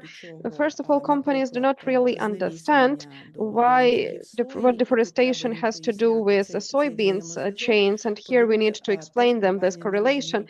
Second of all, companies do not understand that if these are conditions, requirements of the European Union, one, they have to be in compliance with them.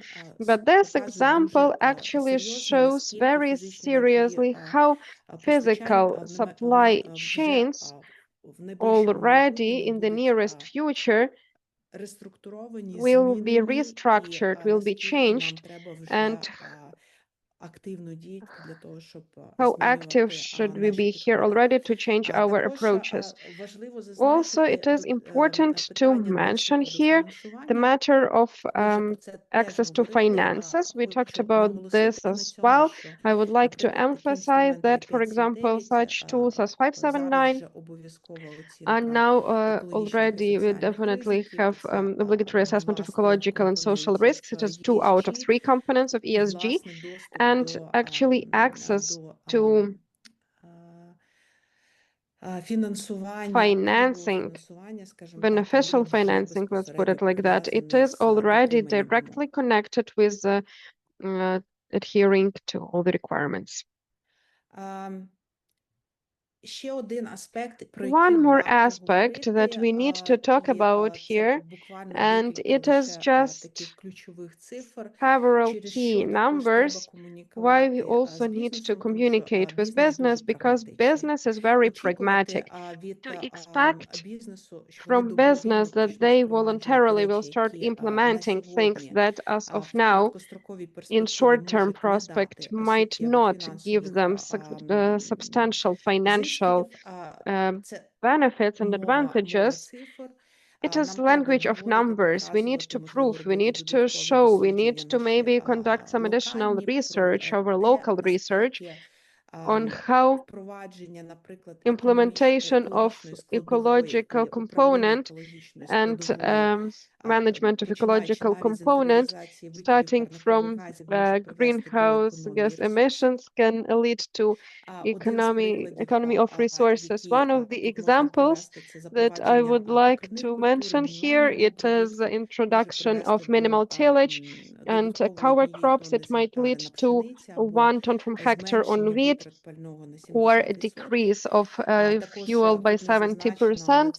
So it is also not mentioned here, but it can actually lead to significant decrease of nitrogen and fertilizers usage. And what we can observe right now, preparing companies to getting certificates on sustainable schemes, it is what is being formed right now. And for the last several years, we already have sustainable price at $10-15 per ton for the certified product. And precisely the access to ESG credits that can be much lower than the usual rates. Also a little bit of numbers in terms of the accessibility and access to 579 credits, the program of agri sector support, and we can see that approximately 13,000 of agro manufacturers and producers in the 2024 have received the access to funds. Out of them, approximately 9,000 of them are the households that received the agriculture funds. And this just tells that approximately 46% of all agro credits from all agro credits issued out through state programs were provided to agro producers. And right now, if a requirement of assessment of social and ecology risks increases, I think that the manufacturers here will need quite a significant help to get ready and simply to understand why precisely they need to meet these demands and to go through those checks.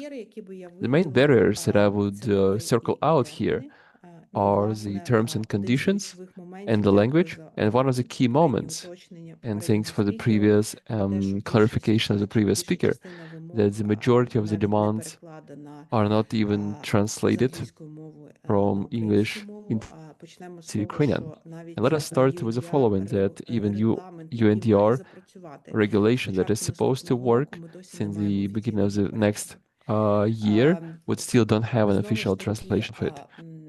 Again, the terms, English words, abbreviations is always complicated, non-clear, and for the companies it is really complex to navigate in all these numbers of systematic shortages and abbreviation. Next one, the absence of systematic knowledge. I will be honest with you. It's not only a question of systematic knowledge, but there is too little things we can hear of information about these demands, especially in the agrarian sector. And here I'd like to thank to Green Dossier for the opening up of these kind of dialects, because we are so much lacking of these kind of platforms. The visitors and visiting annually several key agrarian conferences, for example, where a bunch of different companies would assemble of different sizes. I haven't heard nothing about that, meaning that the level of education, the level of information spread is pretty low, and it seems to me that it's still happening at the expense of the following. There is no enough knowledge in this field. One still has to formulate this expertise pool that will communicate about this in different levels to the business. There is also another barrier, this kind of feeling that this is quite costly and complicated. Let us be honest, this is not cheap and it's not easy. Let us be honest. But in order всі to екологічні implement even вимоги, all ecology demands, дуже часто компаніям треба and very often повністю companies виводити need себе to в completely білу роботу, а ми знаємо, що в push themselves середньому towards the науковому white бізнесі в field. цьому є в нас And поки we що питання. know that there are still Рівень questions about this in складності, our він case. The достатньо level of високий, complexity is тут still не pretty high. вистачає, And напевно, навіть і компаній консалтингових, які би могли би на what себе we взяти lack або here are even провайдерів, consulting або companies or the агрегаторів providers будь-кого, or хто би those any міг kind of aggregators якісно who підготувати could somehow малий to середній qualitatively бізнес prepare до SMEs впровадження. Ну і for страх implementation of these перед regulations, and also the fear власне, for the він checks. пов'язаний з And this one регуляторним directly has to тиском. do with the regulatory pressure. Тут я прям їх підтримую, And тому що here I розуміючи, see eye to eye with яку them, кількість because while паперів і understanding what документів amount of вони papers and передають documents they give під різними приводами, різним for стейкхолдерам, different reasons to different stakeholders, добровільних схем the сертифікації, idea of going окрема through the ланка voluntary таких certification документів. schemes, Потім it's a після big цього приходить bundle банк of зі своїм documents, опитувальником. and after Запитують them, ті самі документи. different Потім institutions come приходить ще with хтось their зі poll стейкхолдерів. asking the same Зараз documents, and прийде some kind of комплаєнс and по other stakeholders UDR і come, теж запитає and ту саму the пакет compliance when it документів. comes to Тому я UDRs думаю, will що come and they will один ask the з same bunch of моментів, documents. дякую So one of the moments, теж I think, and again, компаніям, thank які you for займаються the companies who deal цифровізацією і with дуже digitalization системні і правильні і and are quite необхідні systematic and do the інструменти. right Також work зараз ми чули with the proper нещодавно instruments. And запустив we also have Юконтрол heard щось that подібне, Ucontrol have рейтинг launched ESG. something Тобто similar, впроваджуються якісь and that системні they технічні рішення, які допоможуть provide the systematic напевно solutions стейкхолдерам ключовим that will не help the давати key не stakeholders запитувати таку кількість документів, not to ask this або нам big треба amount of якось documents.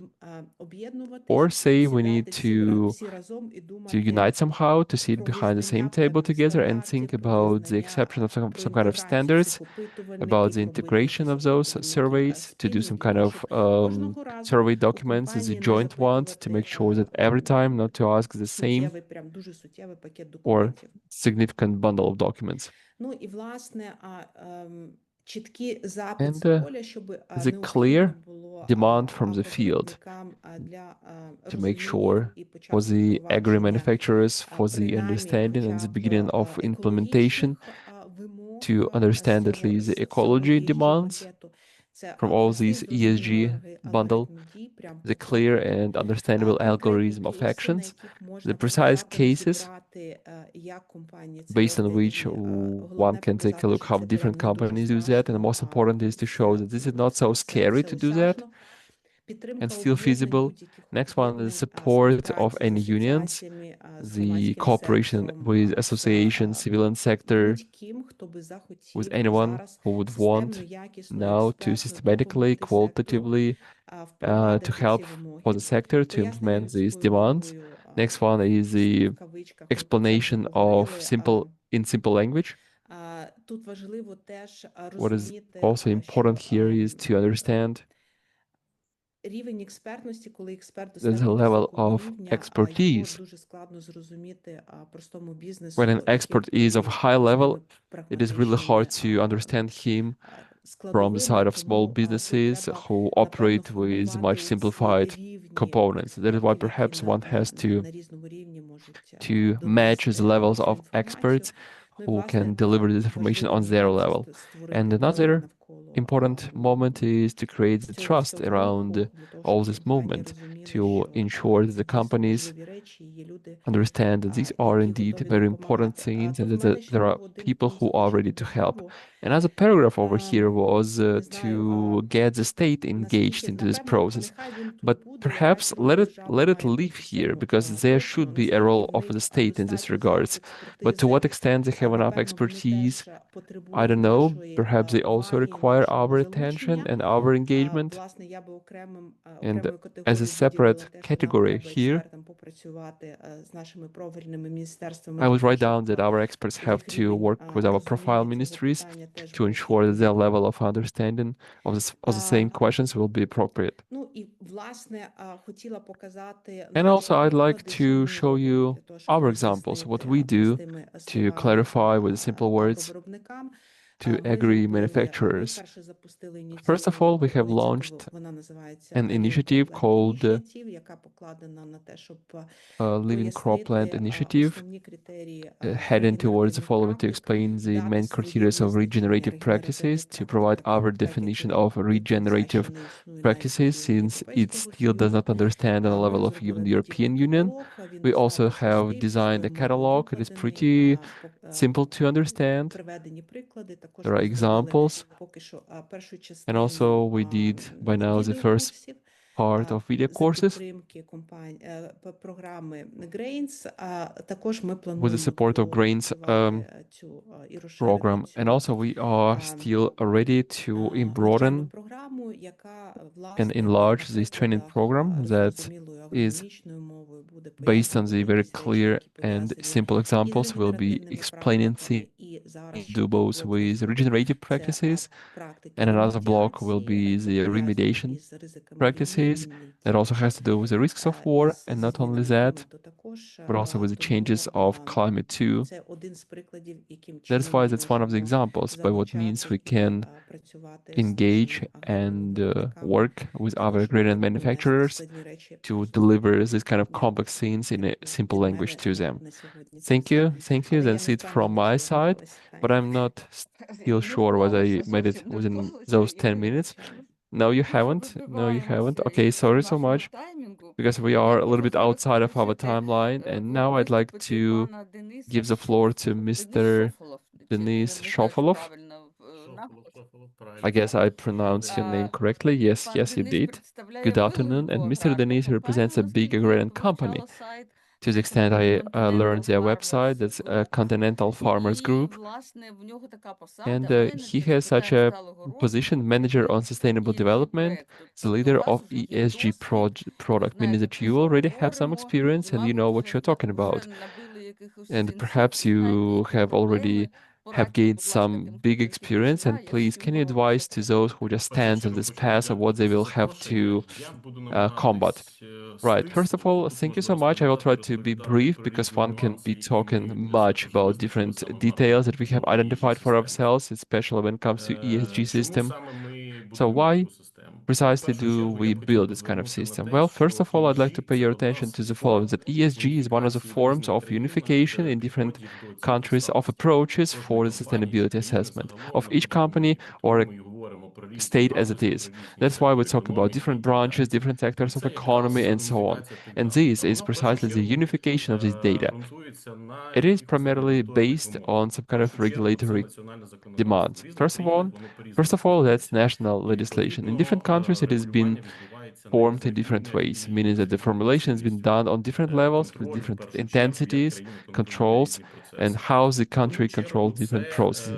Secondly, this is the legislation of European Union, and since we have taken this path to EU accession, meaning that we want to become a country member of EU, we have to meet the demands of those legislation acts that work there, meaning that we are implementing them into our national legislation. Also, one of the instruments of some kind of unification is the voluntarily schemes and the demands to those voluntarily schemes of certification. Also, when it comes to sustainability, that provoke us to faster, to speed up in terms of implementation of those demands. Each certification is also being based on some precise standards. That's why to talk that ESG is something unclear, something unknown, I wouldn't be saying so. So, first of all, these are those ISO standards and that national legislation that was worked through in the educational and the environmental area, social aspects, legislation about labor and so on. They are simply circled out right now, and ESG is a form of assessment and the readiness and understanding of each country or any economy operator or subject of economic activity to show at what level they are at right now. And when we move within this building of some kind of system, we do it through self-analysis. And in our country, in our campaign, in our company, we did this self analysis and we see our baseline. We already have tried to analyze ourselves according to the meeting the international standards and we do the estimations of the CO2 on a scope 2 and 1 by now. And if we are talking about our activities, the estimation from growing of agriculture products and storage in them, what is demanded by international standards as ACC or in terms of understanding of RED 3 directive, we do the calculations, we already have the background and we can compare what are the indicators. And this primarily is dictated by the market to do this kind of automatization of data collection, how we work through these, to teach our staff and also to do the accountability of the data. And that's the way we move forward. Another thing that provokes us to act is while working with external providers, we as a group have our farming, processing facilities, trading, and when a trading is working with the suppliers who are not within the group of companies, correspondingly, our certification depends on their meeting these requirements. And we, because of our cooperation with SME, we are provoking them to implement these standards. That is why I support Ms. Oksana that a lot of companies, including the farmers and specialists, do not understand that they already at some point are implementing some sustainable practices. Simply one have to explain them and to help them identifying where they meet these demands, and not to be afraid to tell that this is some kind of awful topic and that is completely unknown to them. No, they work in the same way. In our case, in Ukraine, we also have scientific research on regenerative agriculture and farming. Right now, this terminology is changing. Somebody understands this terminology, somebody doesn't. But everything new that pops up are the well forgotten old. We still have those practices about the processing of soils, and so on. And one simply has to explain them where we have anything to do with those definitions that come from EU to us and where we are not. Because as somebody said, we'll already have gone through this. And let us talk in such scenes explaining that we already have it. Say right now we are automatizing the sources that have to do with ESG data. And also we're trying to collect them in a more qualitative way because primarily this has to do, since the colleagues already said about banks and ESG surveys. And ESG surveys it's not a philosophical question, but these are the precise indicators. And here the indicators on ESG data, they help to us to assess ourselves as well as to the investors and partners to assess our activity because we are occupying the strong positions on the market on what is our efficiency, and for us it is important to measure the efficiency through the resource usage because everyone is looking at the price of the products, and the market price of the product depend on many factors and indicators, including the resource usage. And we have to assess primarily our efficiency. And next one is to launch the measures that will allow us to optimize the spendings on those resources, to change, for example, the approaches, to change the practices of growing of something, the practices of those standard agricultural operations that we do. And that's the way we move forward. This group of companies regarding the regenerative farming methodologically started to find the approaches towards the assessment of CO2 in the soil. And through the programs of carbon certification, as Ms. Oksana has said, about the added value, $10–15 in the process of selling the raw materials according to ECC programs or RED 2 directive. The same in here, where we can receive the added value and precisely this money to direct for modernization of the process, for the increase of the efficiency, meaning that the resource is there. And to talk that the implementation of ESG is as another cost line, well, one simply has to take a look at it from another angle at this problem that is growing. There is nothing scary about that. Everything is going through educational measures that we do. Next one is law awareness. It's the same as to our partners, the same as to our staff. We still have to explain why we do that. What is our purpose? Why do we need this system? What it allows us and what does it give it to us?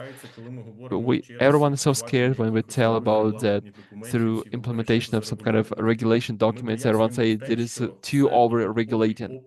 But we say that this is additional description of your regular activity, but this one is declared in some kind of methodological way. And the brain drain can also impact it and the workflow. This does not bring additional responsibility for the staff. No, on the contrary, it just easy up their functioning, meaning that the clear rules according to which we all have to work are being established. And that's the way we move in. We move next. And also, while continuing this kind of discussion topic of stuff, I'd like to say that it's not about the stuff itself, but that's also about the problem about those companies to understand what stuff they need, what functions this kind of stuff is supposed to fulfill. And this kind of functionality should be given to the company by the company, and depending on the conditions that the business will provide towards towards this stuff, it will all depend how this kind of system will be built. The header potential is there. One simply has to see it among the big amount of people on the market. I mean those who should be there for the precise company. I'm still trying to be brief, not to prolong the time. If you happen to have any questions, please address them because I get it because we have our agenda. That's why I thank you for your interest. Right. Thank you, Mr. Dennis. I think that we'll still be keeping in touch with you, and I guess we will have much more working questions from consultancy. Right, because 10 minutes for this broad topic, truth be told, well, each segment can be talked about. Even in the business segment, we can talk about it. Because even in our group, depending on the type and the segment of business, there depends on some kind of set of data, some kind of specifics, and one can discuss it in many ways. And it will not be enough to have just one Zoom meeting for one precise question to discuss it. That's why I'm at least thankful to you that you got me engaged in it and invited to it. And I hope for the further meetings. Right. And also we have another speaker. I would say triple speakers. And the thing is that during several months, different organizations and many people have been working and designing what's called the roadmap of the sustainable rebuild of Ukraine. And this roadmap will be presented at the conference on Ukrainian recovery in Rome that will happen in July. And our organization and our colleagues have participated in different sections.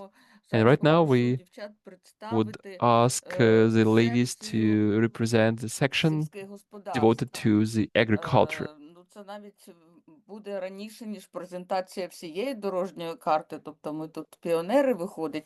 І я Even will be easier than the presentation of all roadmap. We are pioneers here. And I would like to give the floor now to Katarina Shor, Maria Belkina from the Center of Environmental Initiatives, Eco Action, and Valentina Vozna, Eurogroup for Animals. Three of them were working on this presentation, and they're going to present this roadmap for agriculture, please.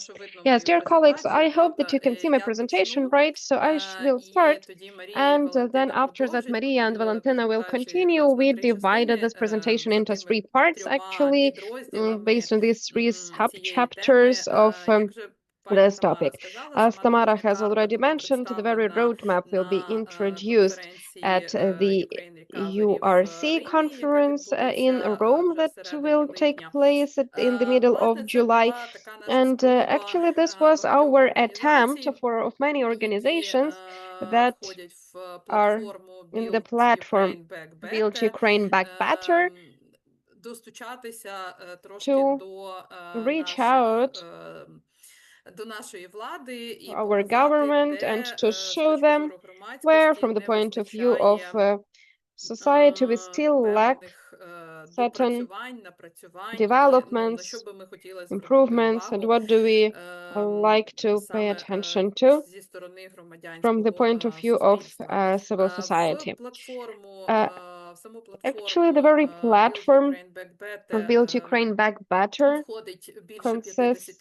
includes more than 50 organizations of civil society from Ukraine and international ones. Платформа працює The platform з 22-го року has і been working за since різними тематиками ми 2022, and зустрічаємося on досить various регулярно. topics we Власне, meet pretty ця дорожня regularly. карта Actually, this стала roadmap поповнення, як вже of сказали, це sustainable спільне development, as it has напрацювання. already been mentioned, it's a І joint development, it's якраз joint work. обговорюючи And actually, while питання, якою ми discussing this бачимо question Україну of по закінченню how do we see війни, ми Ukraine всі at the end дійшли of the war, we спільної all мови, що ми хочемо found this common бачити ground that we want to see відбудову України за принципами Ukraine's recovery сталої та based on the зеленої principle of відбудови. Ми хочемо sustainable and бачити, green recovery звісно, and Україну reconstruction. We want to в see Ukraine серед членів Європейського among members Союзу. of the European І Union. ми поділяємо And мету we are also кліматичної sharing нейтральності this goal до of climatic 2050 neutrality року. by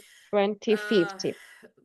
Наш розділ по сільському Our chapter господарству, on agriculture він включає три такі includes компоненти. three such Це components. комплексний підхід до This сталого is a complex розвитку, стале approach to землекористування, здоров'я sustainable ґрунтів і стале development, тваринництво. sustainable Я farming, почну з the health of soils, першого і and потім sustainable передам husbandry. слово своїм So I will колегам. start from the first point, and then I will give the floor to my colleagues. So the aim of complex До сталого approach розвитку сільського to господарства та сільських sustainable територій development of agriculture and це agricultural lands, якраз it is побудова узгодженої actually чіткої політики з building of дотриманням екологічних developing стандартів. clear policies Ми which will be adhering to ecological бачимо standards. на We see прикладі Європейського on the Союзу example of минулого the року був European Union, започаткований стратегічний last year діалог we щодо launched сталого strategic розвитку dialogue сільського on господарства, sustainable і ми development of беремо для себе такий приклад agriculture, and we Європейського have this Союзу і example хочемо, of the щоб European Union for подібний ourselves, and стратегічний we want діалог to було have similar започатковано в strategic Україні. dialogue Власне, ми implemented in в зеленому Ukraine. We досьє actually завдяки in Green нашим Dossier, цим with the help of дискусійним our майданчикам discussion намагаємося це platforms, we are зробити для trying того, щоб to do that, зібрати різних to стейкхолдерів gather various stakeholders на зібрати на стейкхолдерів на цих дискусійних on платформах і such обговорити discussion різні питання. platforms and Але discuss насправді нам various не matters, вистачає такої but системної actually we роботи, still тому що lack the systematic до, work, якщо because побачити, подивитися зустрічі, які if організовуються we там look at those Мінагрополітики, meetings that are organized by зазвичай the Ministry of там Agricultural Policy, for instance, учасниками цих зустрічей є mostly виключно participants of such аграрні meetings are асоціації just agrarian або виробники. associations При or цьому agrarian producers. немає At the same time, співпраці there is більш такої no тісної з екологічним cooperation, сектором closer або cooperation з with іншими ecological sector or with секторами other sectors економіки, of які economics власне that важливі для are actually врахування important to take into в account аграрному in середовищі. agrarian environment. Нам не вистачає We узгодженості lack різних alignment of стратегічних various документів strategic documents. між собою, якщо ми говоримо If we are про talking about концепцію розвитку сільського concept of the господарства та development of сільських agriculture територій and agricultural України, lands яка була of прийнята Ukraine that was adopted наприкінці минулого at the end of the previous року. year. Наприклад, там For example, не there враховано всі ті it does not take into галузеві account all кліматичні that документи climate стратегічні, які documents, розроблені strategic documents developed by the Міндовкілля Ministry of і так Environment, далі. and so on. Не вистачає або десь не Also до lack or кінця запроваджено does not till the дієвий end моніторинг і implemented this контроль active агровиробничої monitoring and діяльності на control of відповідність чинному agricultural екологічному законодавству. activity. І тут ми говоримо And не that's стільки про why ухвалення whether it is нових compliant with current legislation. And євроінтеграційності here we are talking будь-яких not that інших much about adopting a законів new euro регуляцій, integration or скільки any other laws or regulations, говоримо про but here we are talking виконання того about законодавства, впровадження того compliance of законодавства, яке and вже implementing of that ухвалено legislation that has в already Україні. been adopted in Ну Ukraine. і звичайно, And of коли ми course, говоримо про сталий when we are розвиток talking сільських about територій, sustainable development of agricultural ми lands маємо на увазі з одного of боку, rural звісно, areas, це on the підтримка one hand, of course, we агровиробників, mean але support of agrarian сільські producers, території це but не тільки про rural areas, агровиробництво. Сільські agricultural lands, it's not території only це про about про освіту, і про agro-production, it is also дорадництво, і about про education, about взагалі життя advisory на sphere, землі. and Тому actually about living в on цьому this planet контексті ми Earth. So звертаємо that's why увагу на in це. this context we Переходимо до pay attention наступного to this, and питання. now Я we can get to запрошую the next Марію. matter, and I would like to give the floor to Maria. Thank you, Katerina. The second matter about sustainable land use and land health and soil health. I think that everyone understands that it is a foundation of long-lasting and sustainable agriculture. So that's why the separate goal is for soils and for sustainable farming in general. Within this goal, our aim is to have and to maintain the level of fertilization of soils. And within this goal, of course, first and foremost, the first measure about the soils and taking into account the challenges that we are facing with because of our martial law, it is recovery of soils and harvesting them, or maybe change of target use. And that's why the main task for us is implementing sustainable approaches to recovery of those lands that were polluted and contaminated because of war actions. We need to have ecological assessment of mined soils and mine lands, and we also need to adhere to recommendations how to use this land, because it is also the quality of the products that is going to end up on the market. And here we understand that there are two ways of working with this. It is recultivation and conservation of such lands. And recultivation, we also already have a solution how it may be used. So there should be this strategy of treating demined areas, demined lands, and how they might be used in the future, whether recultivation or conservation. And if to talk about land conservation, this matter is more acute now because of degraded lands because of war or contamination, but actually this matter simplifies the conservation of lands. This matter is still relevant, so within this matter, within this point, we also focus and we pay attention to working with soils as well, because now it's pretty complicated process, and even if owner of the land wants to do something, it is pretty difficult to do so. So that's why it is important to view this and to simplify so that this mechanism works properly. The next question in long-lasting prospect, it is monitoring of soil quality, and we understand that there is now big focus on contaminated and mined lands, and we need to have a database and general data so that we can understand what is the quality and health of soils. But we understand that this database should get wider and should cover all the territory of Ukraine to make decisions how to use that land, so that in the long run we can understand the condition of health of the soil and implement certain measures. So that's why within this task we are also talking and focusing on expanding this database on monitoring the quality of soils, and this database should be available for everyone. It should be available, and people should be able to get familiar with this. The third task is more about the adaptation to climate change and climate resilience of agriculture. And during the last several years, actually, this sphere has been facing with negative impacts of climate changes. That's why it is important to adapt to all these changes.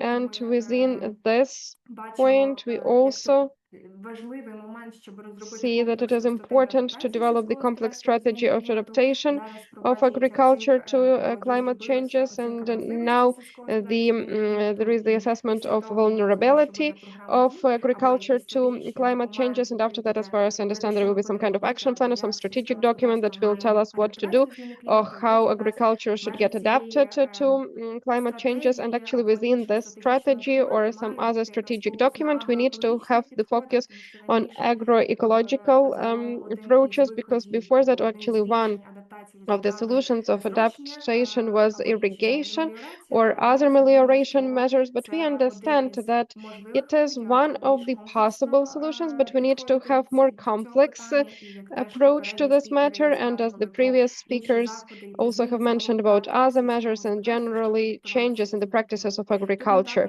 to adapt to climate changes. We're also because sustainable farming is not only about agricultural lands, it's about, for example, other lands, about some bogs that are also important for regulating water quantity and humidity level in the soil.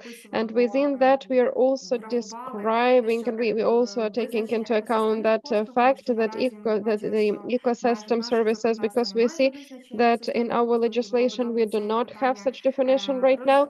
And it will be good to define this and to set this list of ecosystem service and in the mechanism of reimbursement, because those farmers also can provide such services at this particular moment. And the last point, it is more about mitigation or decrease of greenhouse gases, or generally decrease of population of environment. And here it depends of agrochemicals and pesticides for a decrease of the use of chemicals and pesticides. And here we focus more on fertilizers and plant protection products within this measure.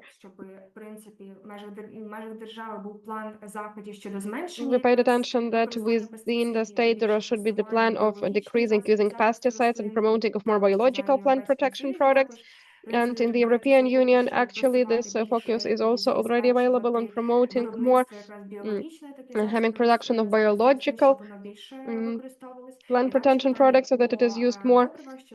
And also about fertilizers, we need to decrease nitrate contamination, and it's about water and also decrease of greenhouse gases from using manure. But here we talk also about a lot about effectiveness of using of fertilizers, because fertilizers also depend on gas, and gas, as we understand it, also it's the matter of where this gas is being imported. So that's why it is important to use it as effective as possible and to prevent its contamination. That's it from my side, but in more details you will be able to read all these sub points and details. Now I would like to give the floor to Valentina. Yes, Valentina, please. Yes, thank you, colleagues. I am here. As they say, the last but not the least, hopefully. So I'm going to talk about such important part of agriculture as sustainable husbandry. Why have we included sustainable husbandry in this block? Because first of all, in Ukraine, it is almost 20% of all agriculture in Ukraine. Also, husbandry is now a priority development of working of the Ministry of Agrarian Policy. They are planning to expand the sector in the future, and because of the expanding export of our products for such narrow marginal markets of the European Union countries. So in here we are talking about three directions of our work. The first one is this necessity of implementing requirements to welfare of agricultural to livestock. The second thing is decrease of influence of husbandry to environment, and also a healthy diet for livestock. Why? Welfare is actually in the basis of sustainability of husbandry. First of all, because healthier livestock has lesser chances of getting some diseases that might later get to people, and it can also decrease the necessity of using antibiotics and decrease the risk of multi-resistance development. Very often we can hear two statements. First of all, that the welfare of animals is not timely right now, and it requires significant funds and expenses, but still Ukraine has commitment for European Union and also financial interest in that. If to talk about political commitments, that Ukraine already in the Agreement of Association committed to implementing all the laws of the European Union concerning the welfare welfare of livestock before 2019. Then in recent years, we have expanse of and widening of export to the European Union, including with animal origin products, and it also has to meet all the standards of the European Union. And we talked a lot about that. It is also Ukraine's accession to the European Union. That also means full implementation of all EU legislation. Just several words about humane component of this matter.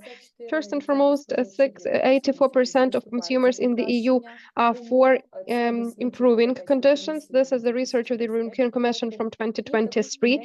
And also we see this similar trend in Ukraine, where already 70% of consumers are also for improvement, and even more so, they are ready to pay from 5 to 30% more for such products. And this research was conducted by Ukrstandard. Just in a nutshell, let me mention what directives and regulations about that exist in the European Union and whether they are implemented in Ukraine. First of all, it is behaving with the livestock already. Such conditions and requirements are in the Ukrainian legislation. We plan to implement them at the beginning of the next year. There are also certain requirements concerning the transportation of animals. This document is also being worked on in Ukraine so far, but there is still no exact date of when it's going to be implemented. And also there are conditions about the slaughter. So this document is also integrated to the Ukrainian legislation, and it will come into force till the beginning of 2027.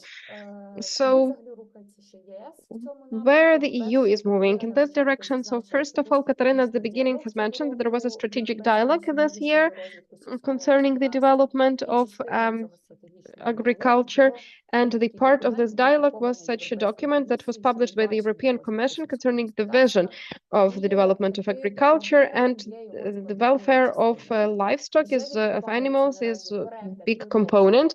We are already reviewing conditions on the transportation of animals in the European Union, and there is also commitment from the European Commissioner on gradual decrease of using cages for animals. The next one, please. So in the roadmap, we define next offers in 3 blocks that I have mentioned. If to talk about welfare, so first of all, there is this need to develop learning materials, and in conducting training for state veterinary experts and all operators working with animals. There is also necessity of full adaptation and implementation of law on state control on livestock welfare conditions. And we also need to start collecting data of this state control that we will have to also use while reporting before European Commission. If to talk about the decrease of influence and impact, here we of course understand that we need financial support, the correct treatment of manure, and also financing for improving utilization of livestock waste. We also need to incentivize small producers in the processes of using biogas, for instance, and the necessity of developing ecological monitoring in the territories with high concentration of husbandry of animal farms. And the third point concerning implementation to the transition to healthy diet. First of all, we need to include it all strategical document and the development of husbandry and agriculture in Ukraine. And also we need to encourage people to consume products of animal origin of better quality, and to also consume products of plant origin, and introduce organic products to public procurements for educational institutions. Thank you. That's it from my side. I am ready to communicate on this topic further. Thank you. Thank you for this presentation. We are actually out of our time, but we haven't had any discussion, and it worries me a lot. How Катерино, а people ми можемо ще Katarina, can we вислухати still питання, якщо listen вони to є? some questions Можемо if затриматися на we 5 have them? Can хвилин? we stay Так, я 5 думаю, minutes що longer? можемо Yes, I believe that we can do that, of course. Добре, ну просто інформації було дуже багато, інформації Yeah, різнобічної. because there Ми was too будемо much давати, information and quite well-rounded будемо давати information. підсумкові And I guess матеріали, і we will запис, also be очевидно, providing будемо the поширювати. finalization Сподіваюся, materials що and буде we'll be spreading this можливість recording. And I ще раз hope that there will подивитися, be хто possibility захоче for everyone послухати. to take a look at this Чи є video, to зараз listen to those thoughts. питання? Do we happen to have any questions right now? Чи всі вже втомилися? Or is everyone already a little bit tired? Ой, я не бачу питань.